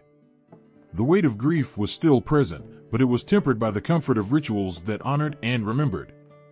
The Feralia, in its solemnity and simplicity, offered a touching reminder of the importance of remembering those who had passed and of finding solace in the act of remembrance. In the end, the Feralia was more than just a festival, it was a deeply emotional and heartfelt tribute to those who had left this world. It was a day that encapsulated the essence of mourning and remembrance, reflecting the Romans' profound connection to their ancestors and their enduring respect for the cycles of life and death. Imagine the vast, ancient city of Rome, a place of grandeur and glory, steeped in the echoes of its mighty past. Amidst its soaring temples and bustling streets, one story stands out, a tale that weaves together the threads of fate, destiny, and divine purpose. This is the story of Virgil's Aeneid, a literary masterpiece that captures the soul of Rome with a resonance that still reaches through time. The Aeneid begins with the Trojan hero Aeneas, who, after the fall of Troy, embarks on a journey that will shape the future of Rome. Driven by a divine mission, Aeneas' story is not merely an adventure but a profound exploration of fate and destiny. His voyage, filled with trials and tribulations, reflects the deep belief in a higher power guiding and shaping the destiny of Rome. Aeneas is not just a wanderer but a vessel of fate. The gods, with their intricate plans, direct his every step. His journey is a tapestry of divine will and personal sacrifice, where every hardship faced is a testament to his unwavering dedication to his mission. As Aeneas sails across the Mediterranean, each landfall and battle is a step towards fulfilling his destined role in the establishment of Rome. His journey is marked by the constant tension between personal desires and the greater divine plan. One of the most stirring moments in the Aeneid is when Aeneas visits the underworld. Here, he encounters the spirits of his fallen comrades and glimpses the future glory of Rome. This journey to the underworld is not just a descent into darkness, but a poignant reminder of the connections between past, present, and future. It is here that Aeneas sees the potential greatness of Rome and understands the weight of his destiny. The vision of Rome's future, filled with glory and grandeur, fuels his determination and provides him with the strength to continue his arduous quest. The themes of fate and destiny run like a powerful current throughout the Aeneid. Aeneas is portrayed as the epitome of virtus, Roman courage, and duty. His every action is driven by a sense of duty not just to himself, but to the gods and to the future of Rome. The epic reveals how destiny is intertwined with personal sacrifice. Aeneas must leave behind his home, his people, and his personal desires for the greater good. His commitment to his divine mission is portrayed as both a burden and a blessing, illustrating the complex relationship between human will and divine command. Another profound theme in the Aeneid is Rome's divine mission. Virgil's epic does more than tell the story of a hero. It conveys the idea that Rome's rise was not a mere coincidence but a divinely ordained event. The gods' involvement in Aeneas' journey underscores the belief that Rome was destined to become a great empire. This sense of divine purpose gives the story an epic quality, elevating the rise of Rome to a matter of cosmic significance. Aeneas' encounters with various gods and divine beings further highlight the epic's emphasis on fate and destiny. The gods are not distant figures, but active participants in the unfolding drama. Their interventions shape Aeneas' path and, by extension, the future of Rome.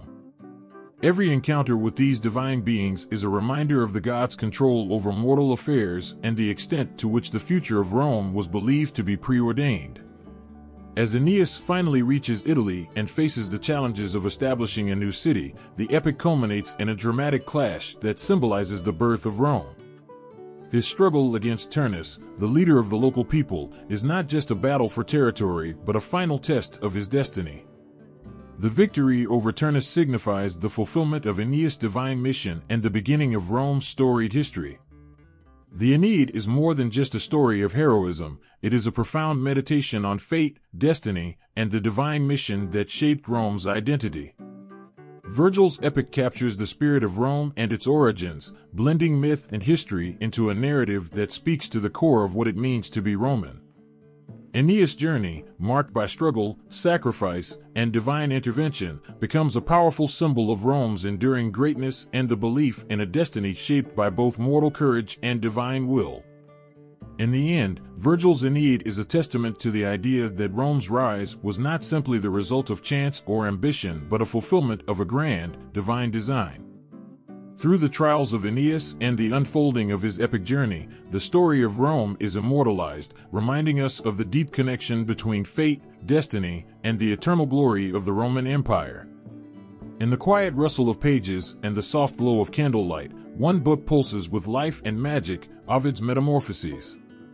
This ancient epic, like a timeless river, flows through the world of Roman mythology, transforming the ordinary into the extraordinary and the mythical into the deeply human. Ovid's Metamorphoses is a grand tapestry of myth and legend, where gods and mortals, love and loss, and transformation and fate intermingle in a mesmerizing dance. In this epic, the world is in a constant state of flux, where nothing remains static and everything is subject to change. Each tale within the Metamorphoses serves as a testament to the power of transformation, not just of the physical form, but of the very essence of existence. The Metamorphoses begins with the creation of the world and follows a narrative that spans from the origins of the cosmos to the deification of Julius Caesar. Ovid's genius lies in his ability to weave these stories together with a fluidity that makes the transformations feel both natural and profound. His tales, though rooted in older myths, take on a new life through his poetic vision, making them both familiar and refreshingly new. One of the most poignant transformations in Ovid's work is the story of Daphne and Apollo. Apollo, struck by Cupid's arrow, becomes infatuated with the nymph Daphne. In her desperation to escape Apollo's relentless pursuit, Daphne calls upon her father, the river god Aeneas, to save her. In a heart-wrenching climax, she is transformed into a laurel tree. This metamorphosis is not merely physical but symbolic, capturing Daphne's desire for freedom and Apollo's unfulfilled yearning. The laurel, a symbol of honor and victory, becomes a lasting reminder of their tragic love, a bittersweet emblem of what could have been. Another profound tale is that of Echo and Narcissus. Echo, cursed by Hera to only repeat the words of others, falls in love with Narcissus, who is obsessed with his own reflection. Unable to express her love, Echo fades away into nothingness, leaving only her voice behind. Narcissus, too, is transformed, not into a physical object, but into a flower that mirrors his own self-obsession. This story highlights the painful consequences of unrequited love and vanity, transforming personal flaws into poignant symbols of human frailty. The transformation of Io is equally captivating. Io, a priestess of Hera, is pursued by Jupiter. To protect her, Jupiter turns Io into a white cow. Hera, suspicious and jealous, demands the cow as a gift and sets the hundred-eyed giant Argus to guard her. Eventually, Jupiter restores Io to her human form, but her trials and the eventual restoration underscore the themes of suffering and redemption. Through Io's story, Ovid explores the themes of divine jealousy and the lengths to which gods will go to pursue their desires. Perhaps one of the most iconic transformations in the Metamorphoses is that of Pygmalion and Galatea. Pygmalion, a sculptor, falls in love with a statue he has carved, wishing it were real. Moved by his love, Venus brings the statue to life. The story beautifully encapsulates the themes of love and creation, showing how passion and artistry can bring about miraculous change. Pygmalion's love transforms his creation into a living being, a testament to the power of devotion and belief. Ovid's Metamorphoses is more than just a collection of myths, it is a profound commentary on the nature of change and the human condition. His stories explore the fluidity of identity, the capriciousness of fate, and the inescapable power of love. Through his lyrical language and inventive storytelling, Ovid breathes life into ancient myths, making them resonate with emotional depth and universal truths. The transformations in the Metamorphoses are not limited to physical changes, but extend to emotional and spiritual realms. Each myth reflects a facet of the human experience, revealing the ways in which people grapple with love, loss, and identity. Ovid's work illustrates that transformation is an inherent part of life, a process that shapes and defines both individuals and civilizations. In Ovid's world, transformation is a constant force, driving the narrative and shaping the lives of gods and mortals alike. His contribution to Roman mythology is immeasurable, as he not only preserved ancient tales, but also infused them with new meaning and vitality. The Metamorphoses stands as a testament to the enduring power of storytelling and the profound impact of myth on human imagination and identity. Through his enchanting and evocative tales, Ovid invites readers to witness the magical interplay between fate and free will, love and loss, and the eternal cycle of transformation that defines the human experience. Each myth is a living, breathing entity, forever altered by Ovid's touch, and through them, the echoes of ancient Rome continue to resonate, reminding us of the timeless dance between the mortal and the divine.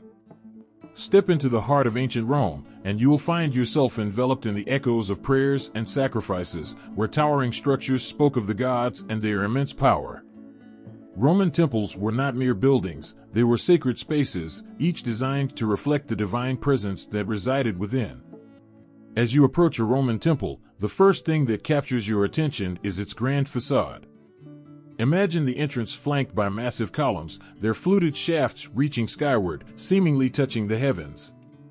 These columns, often adorned with intricate capitals, set the stage for the divine drama that unfolded inside.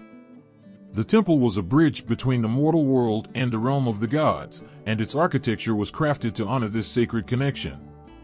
Walk further, and you encounter the profound simplicity of the temple's interior. The cella, or inner sanctum, was the heart of the temple, a space reserved for the deity's statue and the most important rituals. It was here that the divine was believed to dwell.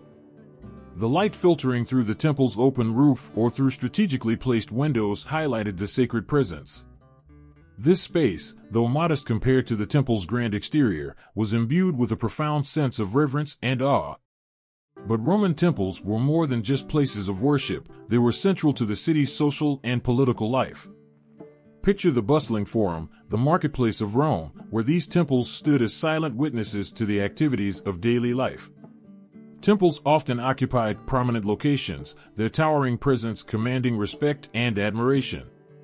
The Temple of Jupiter Optimus Maximus on the Capitoline Hill, for instance, was not just a religious center but a symbol of Rome's might and unity.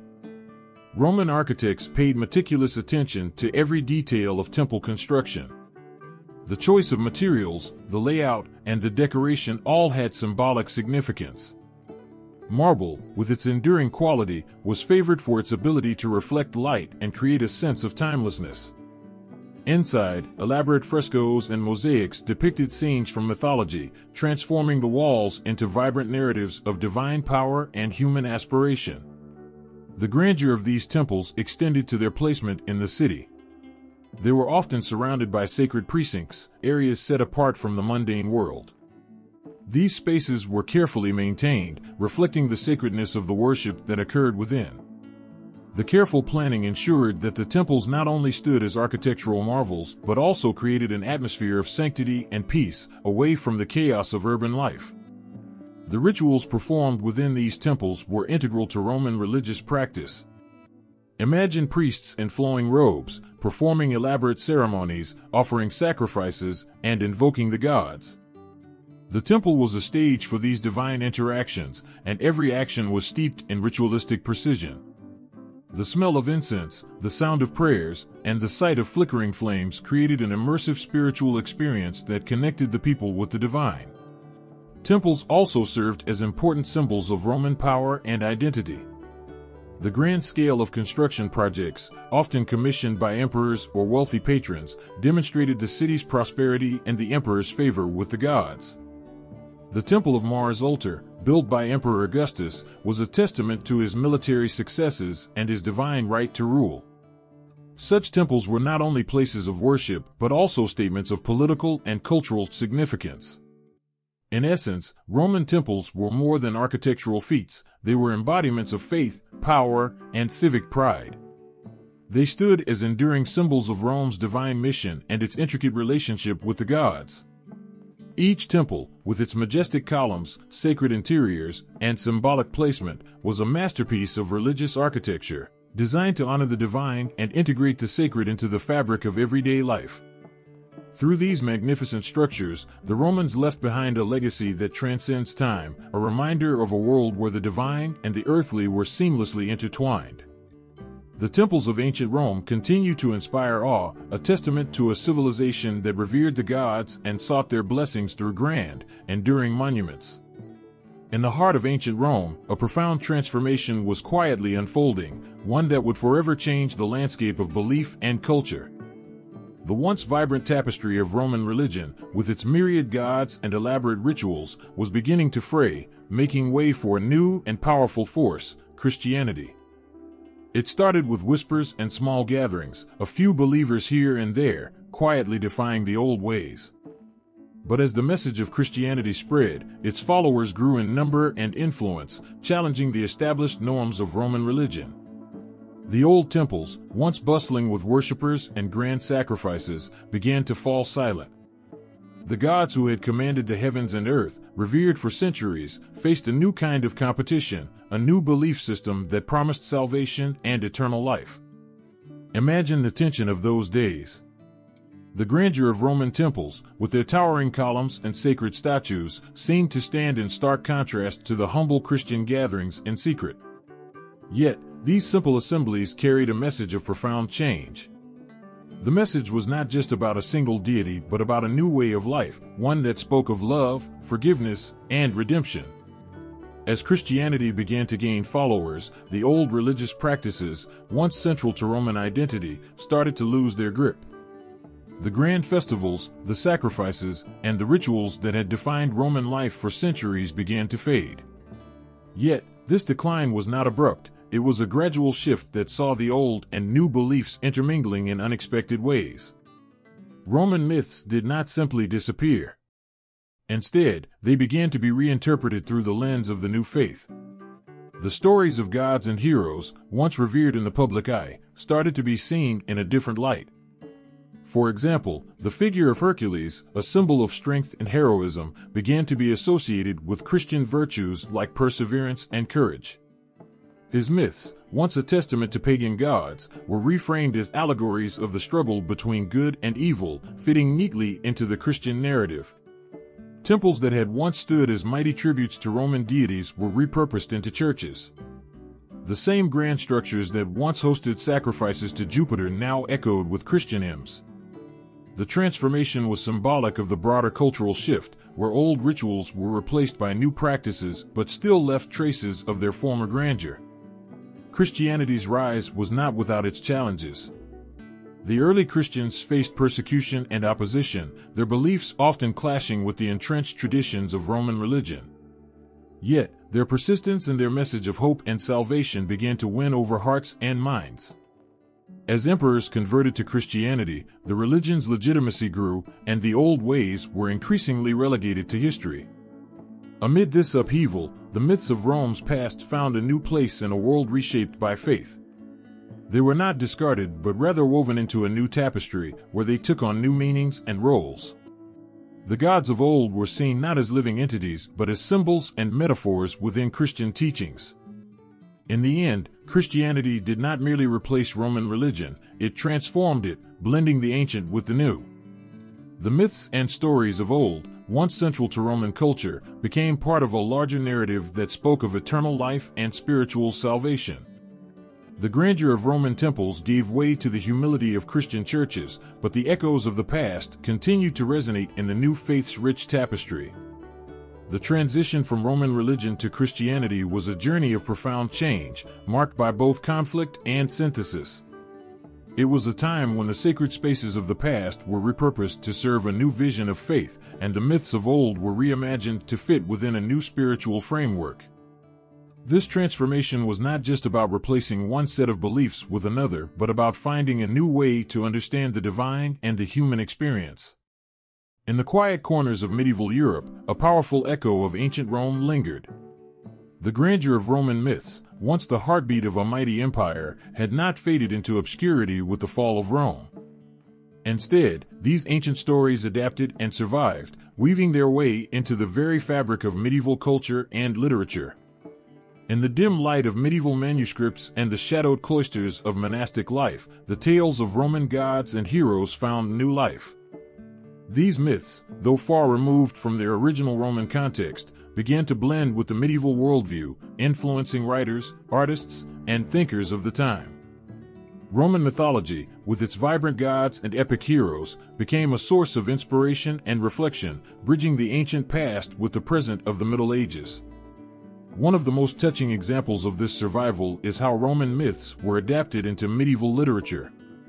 The stories of the great Roman heroes, like Aeneas and Hercules, were not merely remembered, they were transformed. In these new settings, they took on allegorical meanings that spoke to the concerns and values of medieval society. Hercules, for instance, was no longer just a figure of strength, but became a symbol of Christian virtues like fortitude and righteousness. His labors, once seen as heroic feats, were reinterpreted as metaphors for spiritual trials and tribulations. Medieval writers and poets, inspired by the echoes of Roman legends, began to incorporate these ancient stories into their works. They wove them into the rich tapestry of chivalric romance and epic poetry, creating new narratives that blended Roman myth with medieval Christian themes. These stories resonated with audiences who found in them not only thrilling tales of heroism and adventure, but also reflections on their own spiritual and moral quests. The influence of Roman mythology extended beyond literature into art and architecture. The remnants of Roman grandeur, including statues and ruins, were often incorporated into medieval structures. The classical imagery and motifs, once symbols of pagan Rome, were repurposed to adorn Christian churches and cathedrals. Roman gods and heroes, depicted in ancient sculptures, found new meaning in the Christian context, their stories serving as a bridge between the old world and the new. In addition to literature and art, Roman myths influenced the intellectual life of the Middle Ages. Scholars and philosophers, who were fascinated by the works of ancient writers, studied the Roman texts and incorporated their ideas into their own work.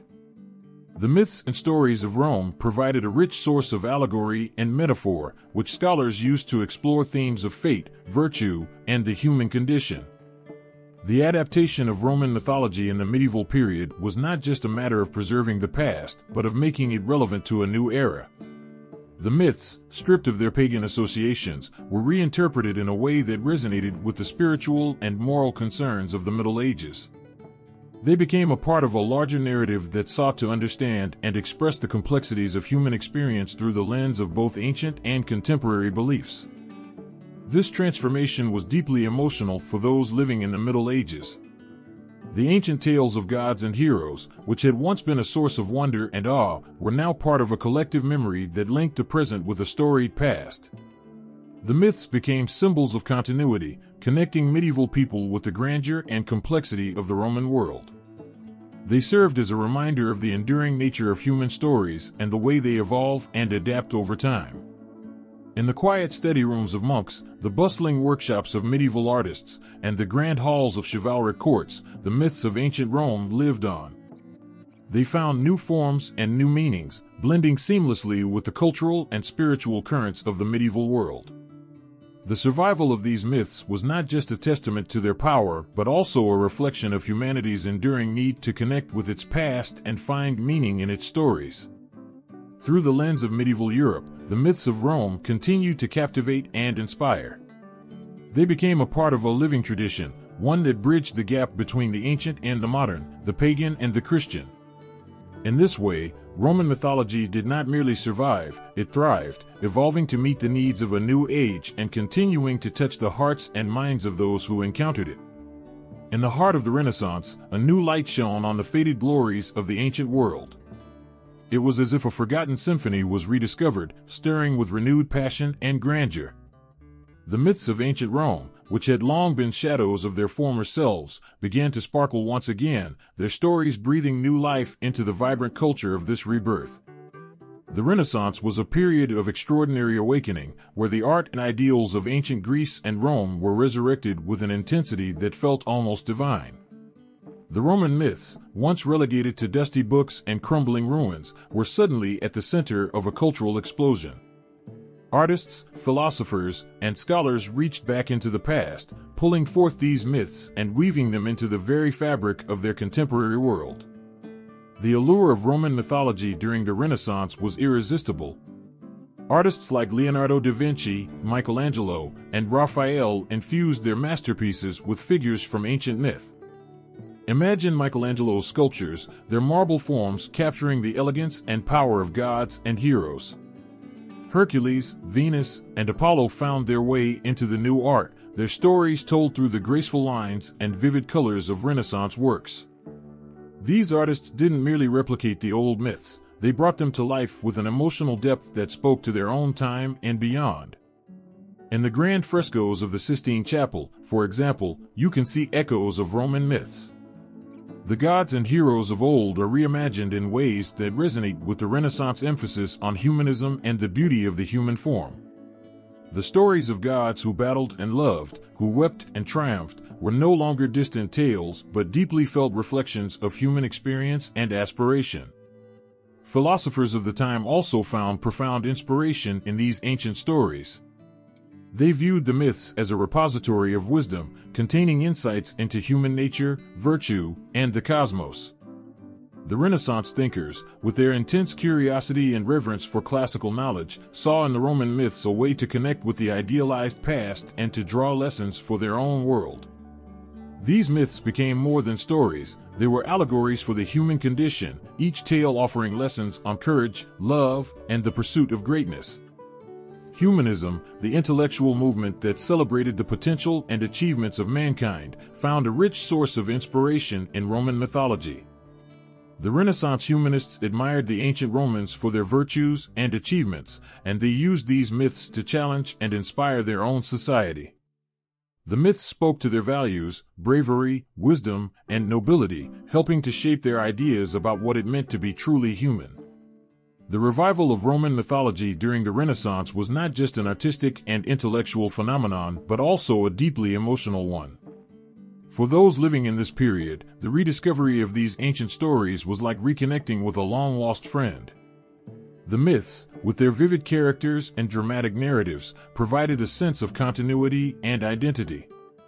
They were a bridge to a past that was both wondrous and instructive, a way to see themselves and their world through the lens of ancient grandeur. As Renaissance scholars studied the classics, they uncovered stories that were both familiar and startling. They saw in them reflections of their own struggles and aspirations. The gods who had once seemed distant and otherworldly now appeared as symbols of enduring truths and values. The myths became a way to explore and express the hopes, fears, and dreams of a society that was reinventing itself. In this transformative era, the myths of Rome became more than just ancient stories. They were a powerful influence on the artistic, philosophical, and cultural achievements of the Renaissance.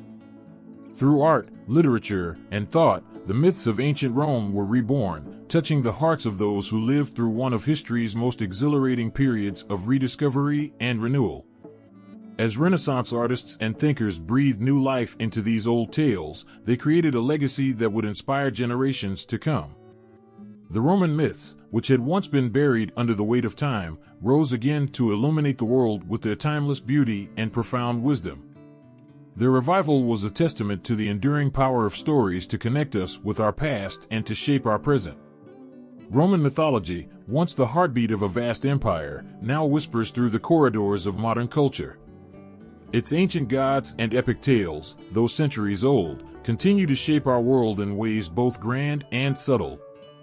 In the vibrant tapestry of today's literature, film, and popular media, the echoes of Rome's myths stir with a timeless power. It's a thrill to see how Roman mythology thrives in contemporary culture, its stories and characters as captivating today as they were in the ancient world. The gods of Rome, with their human flaws and divine powers, have become archetypes that resonate deeply with modern audiences. They embody universal themes of heroism, love, and conflict, capturing our imaginations and our hearts. Take, for instance, the flood of literature that draws from Roman myths. Modern authors weave these ancient stories into new and imaginative narratives. Think of Rick Riordan's Heroes of Olympus series, where Roman and Greek gods interact in a modern setting, blending myth with contemporary issues. Riordan's books reintroduce figures like Jupiter and Mars to young readers, portraying them as powerful yet relatable beings. Through these stories, the grand themes of Roman mythology, courage, fate, and the struggle between gods and mortals speak to the trials and dreams of today's youth. In the realm of film, Roman mythology often emerges in surprising ways. From the grandeur of Gladiator, where echoes of Roman legend and history shape a gripping tale of vengeance and redemption, to animated features like Percy Jackson and the Olympians, which draw on Roman gods and monsters for thrilling adventure, the myths continue to captivate. The visceral thrill of a gladiator's fight or the mythical quest of a demigod pulls us into a world where ancient stories come alive with fresh intensity. These films not only entertain but also connect us with the timeless human emotions that Roman myths portray. Popular media, too, has not shied away from embracing Roman mythology. Television shows and video games often reimagine these ancient tales, offering new twists on old legends. The video game series Total War, Rome immerses players in the epic battles and political intrigue of ancient Rome, allowing them to experience the grandeur of Roman culture firsthand. TV series like Rome and Spartacus bring the myths and history of the Roman Empire into our living rooms, blending fact and fiction to create stories that are both dramatic and engaging. The influence of Roman mythology extends even further into our everyday lives. From the names of planets and days of the week to the symbols on our money, the legacy of Roman gods and heroes is ever present. The image of Mars, the god of war, and Venus, the goddess of love, adorns our cultural landscape in ways that remind us of their ancient origins. These symbols not only link us to the past, but also enrich our lives with a sense of connection to the myths that have shaped human culture for millennia. What makes the continued impact of Roman mythology so poignant is the way it bridges time. These stories, forged in the fires of ancient Rome, still speak to us with a clarity that transcends centuries. They remind us of our shared humanity, of the struggles and triumphs that unite us across the ages. The gods and heroes of Rome, with their timeless tales of bravery, love, and fate, offer us a mirror through which we can view our own lives and our own stories. In every adaptation, reinterpretation, and homage, Roman mythology finds new ways to touch our hearts and minds. It is a testament to the enduring power of these ancient stories and their ability to resonate with each new generation. Whether in the pages of a book, the frames of a film, or the pixels of a video game, the myths of Rome continue to captivate and inspire. They are a bridge between the ancient and the modern, a reminder of the timeless truths and emotions that define our shared human experience. In the tapestry of world mythology, the threads of Roman myths intertwine with those of Greek, Norse, and Egyptian traditions, creating a rich mosaic of shared themes and distinct features. These ancient stories, despite their unique cultural origins, reveal a universal human quest to understand the divine and the nature of existence. Roman mythology, while deeply rooted in its own traditions, often echoes the tales of its Greek predecessors. This is not surprising, given that the Romans adopted and adapted many Greek deities, giving them Latin names and blending their characteristics into Roman culture. For instance, Jupiter, the king of the Roman gods, mirrors Zeus, his Greek counterpart, and his role as the ruler of the heavens and enforcer of justice.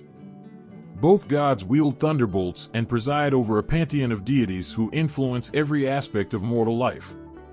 Yet, while Zeus is often depicted with a more flamboyant and tempestuous personality, Jupiter embodies a more restrained and authoritative figure, reflecting the Roman values of duty and order. This exchange of ideas extends beyond the Greek influence, touching upon the myths of the Norse and Egyptian worlds. Roman mythology shares thematic similarities with Norse myths, particularly in its focus on valor and fate. The Norse god Odin, with his quest for knowledge and his role in determining the fate of heroes, parallels Roman figures like Mars, the god of war, who is similarly concerned with the destiny of warriors and the outcomes of battles. Both mythologies emphasize the importance of courage and honor, though the Norse stories often present a more fatalistic view of destiny, culminating in the apocalyptic Ragnarok, while Roman myths typically portray a more structured and optimistic vision of fate. Egyptian mythology offers another fascinating contrast. Roman myths and Egyptian legends both revolve around the divine and the afterlife, but they present these themes in distinct ways. The Egyptian gods, such as Osiris and Isis, are deeply connected to the cycles of life, death, and rebirth, reflecting a belief in the continuity of the soul and the importance of proper burial rites. Roman mythology, while also concerned with the afterlife, focuses more on the relationship between gods and the living, as seen in the practices and rituals designed to gain favor from deities like Janus, the god of beginnings and transitions. This emphasis on living a life that honors the gods, in order to ensure a favorable afterlife, contrasts with the Egyptian focus on death and resurrection as central elements of religious belief. Despite these differences, a common thread weaves through all these mythologies: the quest for understanding the divine and the human condition. Each tradition grapples with the mysteries of existence and the nature of the gods in ways that reflect its own cultural values and experiences. Roman mythology, with its emphasis on duty, discipline, and the public virtues of its gods, stands as a testament to the values of Roman society. Its stories, though uniquely Roman, resonate with the themes of heroism, fate, and divine intervention that are found across Greek, Norse, and Egyptian myths. This comparative approach highlights not only the shared human themes across different cultures, but also the unique ways in which each society interpreted these themes. The gods of Rome, Greece, Norse lands, and Egypt each offer a glimpse into how ancient peoples understood their world, their place in it, and their relationships with the divine. Whether through the thunderbolt-wielding Jupiter, the wisdom-seeking Odin, or the life-affirming Osiris, these myths continue to captivate and inspire, reflecting our enduring quest to make sense of the divine and the mortal realms. Imagine the myths of ancient Rome as windows into the human soul, revealing profound truths about our deepest fears, desires, and dreams. Through the lens of psychology, these myths are more than just stories; they are reflections of our inner worlds, shaped by timeless patterns and universal experiences. Carl Jung, the renowned Swiss psychologist, believed that myths are not just cultural artifacts but expressions of the collective unconscious, a shared pool of experiences and symbols common to all humanity. Jung introduced the concept of archetypes, which are fundamental symbols and themes that recur across different cultures and epochs. According to Jung, these archetypes are deeply embedded in our psyche and shape our understanding of the world. Roman mythology, with its pantheon of gods, heroic quests, and moral lessons, is a rich tapestry of these archetypes.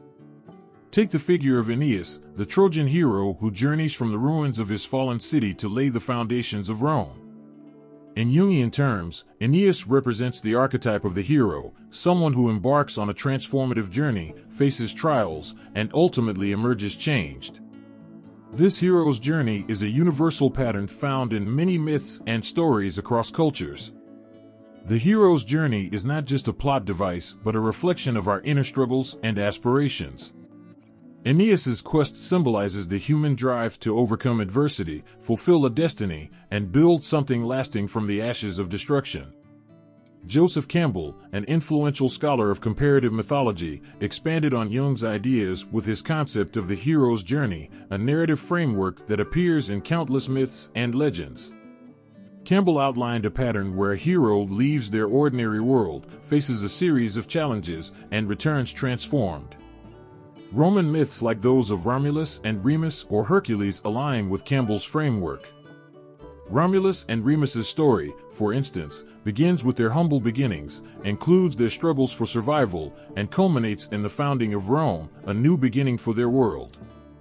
This narrative arc mirrors the hero's journey and resonates deeply with our own personal quests for meaning and accomplishment. Roman myths also offer insight into the archetype of the wise old man or woman who imparts wisdom and guidance. The Roman god Janus, the god of beginnings and transitions, symbolizes this archetype. With two faces, one looking to the past and the other to the future, Janus represents the duality of wisdom and foresight. In our own lives, we seek guidance and insight from mentors and elders, reflecting this deep-seated archetype. Janus's presence in Roman mythology highlights our innate need to understand and navigate the transitions in our lives. Moreover, Roman myths are rich with the archetype of the shadow, the darker, often hidden aspects of ourselves that we struggle to integrate. Figures like the vengeful goddess Nemesis or the capricious Faunus embody these shadow aspects, reflecting the complexities of human nature and the challenges of facing our darker impulses. By confronting these mythical figures, Romans were engaging with their own fears and uncertainties, a process that is mirrored in our own psychological struggles. In the Roman world, the rituals and festivals honoring the gods were more than mere acts of devotion. They were symbolic rituals that allowed individuals to engage with these archetypal forces. Festivals like the Saturnalia, which upended social norms and celebrated freedom and revelry, represented the temporary release of societal constraints and the exploration of different aspects of identity. These rituals provided a safe space to confront and embrace the full spectrum of human experience, echoing Jung's idea that mythology and ritual are tools for psychological integration. Through psychological interpretations, Roman myths become more than ancient tales. They are reflections of our deepest psychological truths. They speak to our universal struggles, our aspirations, and our need to find meaning in our lives. By understanding these myths through the lens of Jungian and Campbellian theories, we connect with a shared human heritage, recognizing the timeless patterns that shape our experiences and emotions. In this way, the myths of Rome not only illuminate the past, but also resonate with our present, offering insights into the enduring aspects of the human condition. Imagine the ancient Romans, gathering around their hearths, sharing stories of gods and heroes. These myths weren't just tales for entertainment, they were vessels of deeper meaning, carrying messages that shaped the very fabric of Roman life. Through these stories, the Romans conveyed their values, ideals, and societal norms in a way that spoke to the heart. Take, for instance, the story of Romulus and Remus. The twin brothers, abandoned and raised by a she-wolf, symbolize the struggle for survival and the birth of a great civilization. Romulus's killing of Remus, though tragic, serves as a powerful symbol of the cost of leadership and the harsh realities of power. This myth is more than a tale of rivalry. It reflects the Roman belief in the necessity of strong leadership and the sacrifices required to achieve greatness. The founding of Rome by Romulus, who represents the city's fierce spirit and unyielding determination, conveys the value placed on courage and resilience. Then there's the story of Hercules, the demigod known for his incredible strength and bravery. His 12 labors are more than just heroic feats, they symbolize the trials that individuals must endure to achieve redemption and honor. Each labor represents a challenge that tests not only physical strength but also moral fortitude. By succeeding in these tasks, Hercules embodies the Roman ideal of virtus, courage and excellence in the face of adversity. Through his story, the Romans communicated the importance of perseverance and integrity, traits they revered in their leaders and citizens. The myth of Aeneas, as told in Virgil's epic, the Aeneid, carries its own deep symbolism. Aeneas's journey from the ashes of Troy to the founding of Rome is not just a story of physical travel but a symbolic journey of destiny and duty. His unwavering commitment to his divine mission despite immense personal loss and hardship reflects the Roman values of duty to the state and respect for the will of the gods. Aeneas's trials and triumphs represent the Roman belief in a grand, divine purpose that guides and justifies their own struggles and achievements. The epic also highlights the significance of family, honor, and the sacrifices made for the greater good, weaving these values into the very identity of Rome. The Roman god Janus, with his two faces looking both forwards and backwards, symbolizes transition and duality. He is a powerful reminder of the need to understand the past to shape the future. Janus's presence in Roman rituals and ceremonies underscores the importance of reflection and foresight in both personal and public life. His symbolism extends to the Roman approach to time and change, highlighting their respect for the cyclical nature of life and the necessity of adapting to new challenges while honoring past traditions. Roman festivals also carry deep symbolic meaning. The Saturnalia, for example, was a time when social roles were reversed and societal norms were upended. This temporary inversion allowed people to experience freedom and equality in a way that was normally restricted. Symbolically, it represented the ideal of social harmony and the importance of empathy and understanding. By breaking down social barriers for a brief period, the Romans reinforced the value of unity and the shared humanity that transcended class and status. The Pareidalia festival, dedicated to honoring deceased ancestors, carried its own profound symbolism. This festival was a time of reflection and remembrance, emphasizing the Roman value of filial piety and respect for family heritage. The rituals performed during the Pareidalia were not just about honoring the dead, but about maintaining a connection with one's lineage and ensuring that the virtues of ancestors continued to influence the living. This festival reinforced the importance of family bonds and the belief that the past shapes the present and future. Even the myths surrounding the gods and goddesses of Roman religion carried symbolic meanings that conveyed moral and social values. Venus, the goddess of love and beauty, symbolized the ideal of harmony and the power of love to unite people. Mars, the god of war, represented the complex relationship between conflict and peace, emphasizing the need for strength and valor in protecting the state. Each deity, with their unique attributes and stories, symbolized aspects of Roman life and values, reinforcing the principles that guided their society. Roman mythology was not merely a collection of fantastical stories, it was a tapestry woven with symbols that spoke to the core of Roman identity. Through these myths, the Romans explored and communicated their deepest values, fears, and aspirations. Each tale, each symbol, was a reflection of what they held dear, a mirror to their collective soul. In this way, the myths of Rome were more than just stories, they were powerful tools for expressing and reinforcing the ideals that shaped their world. The Feralia was a poignant moment in the Roman calendar, a festival dedicated to remembering and honoring the dead. Held in mid-February, it was a deeply moving period where grief and respect were woven into the fabric of Roman life. This was not merely a time to remember the departed, it was a heartfelt celebration of their lives and a means to offer them peace in the afterlife. During the Feralia, families would gather to perform rituals that honored their deceased loved ones. The air would be filled with a sense of solemn reverence as people prepared offerings of food and wine for their ancestors.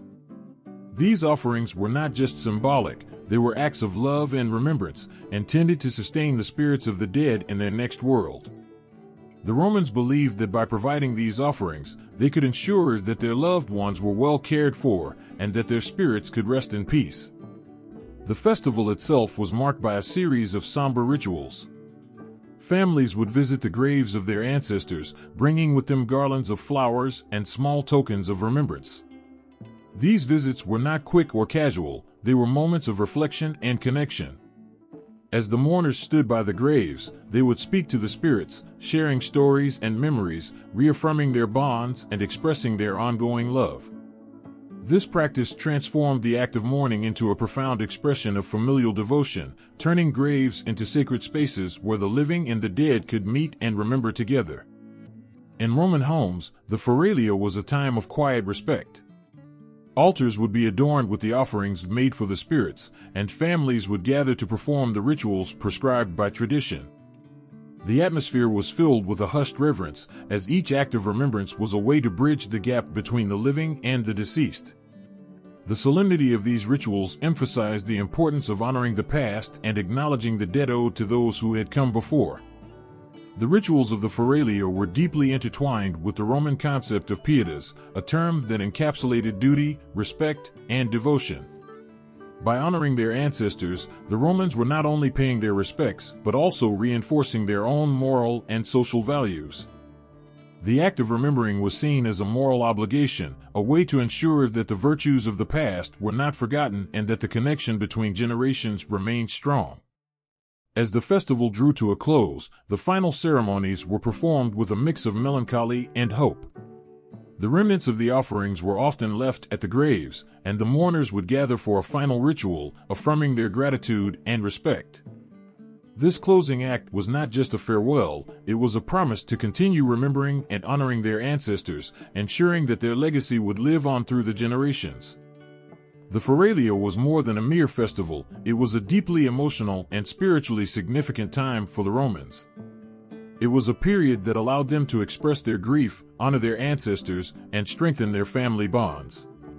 Through the rituals and ceremonies, the Romans demonstrated their respect for the past and their belief in the enduring connection between the living and the dead. In doing so, they turned mourning into a powerful affirmation of love and remembrance, showing that even in death, the ties of family and memory remain unbroken.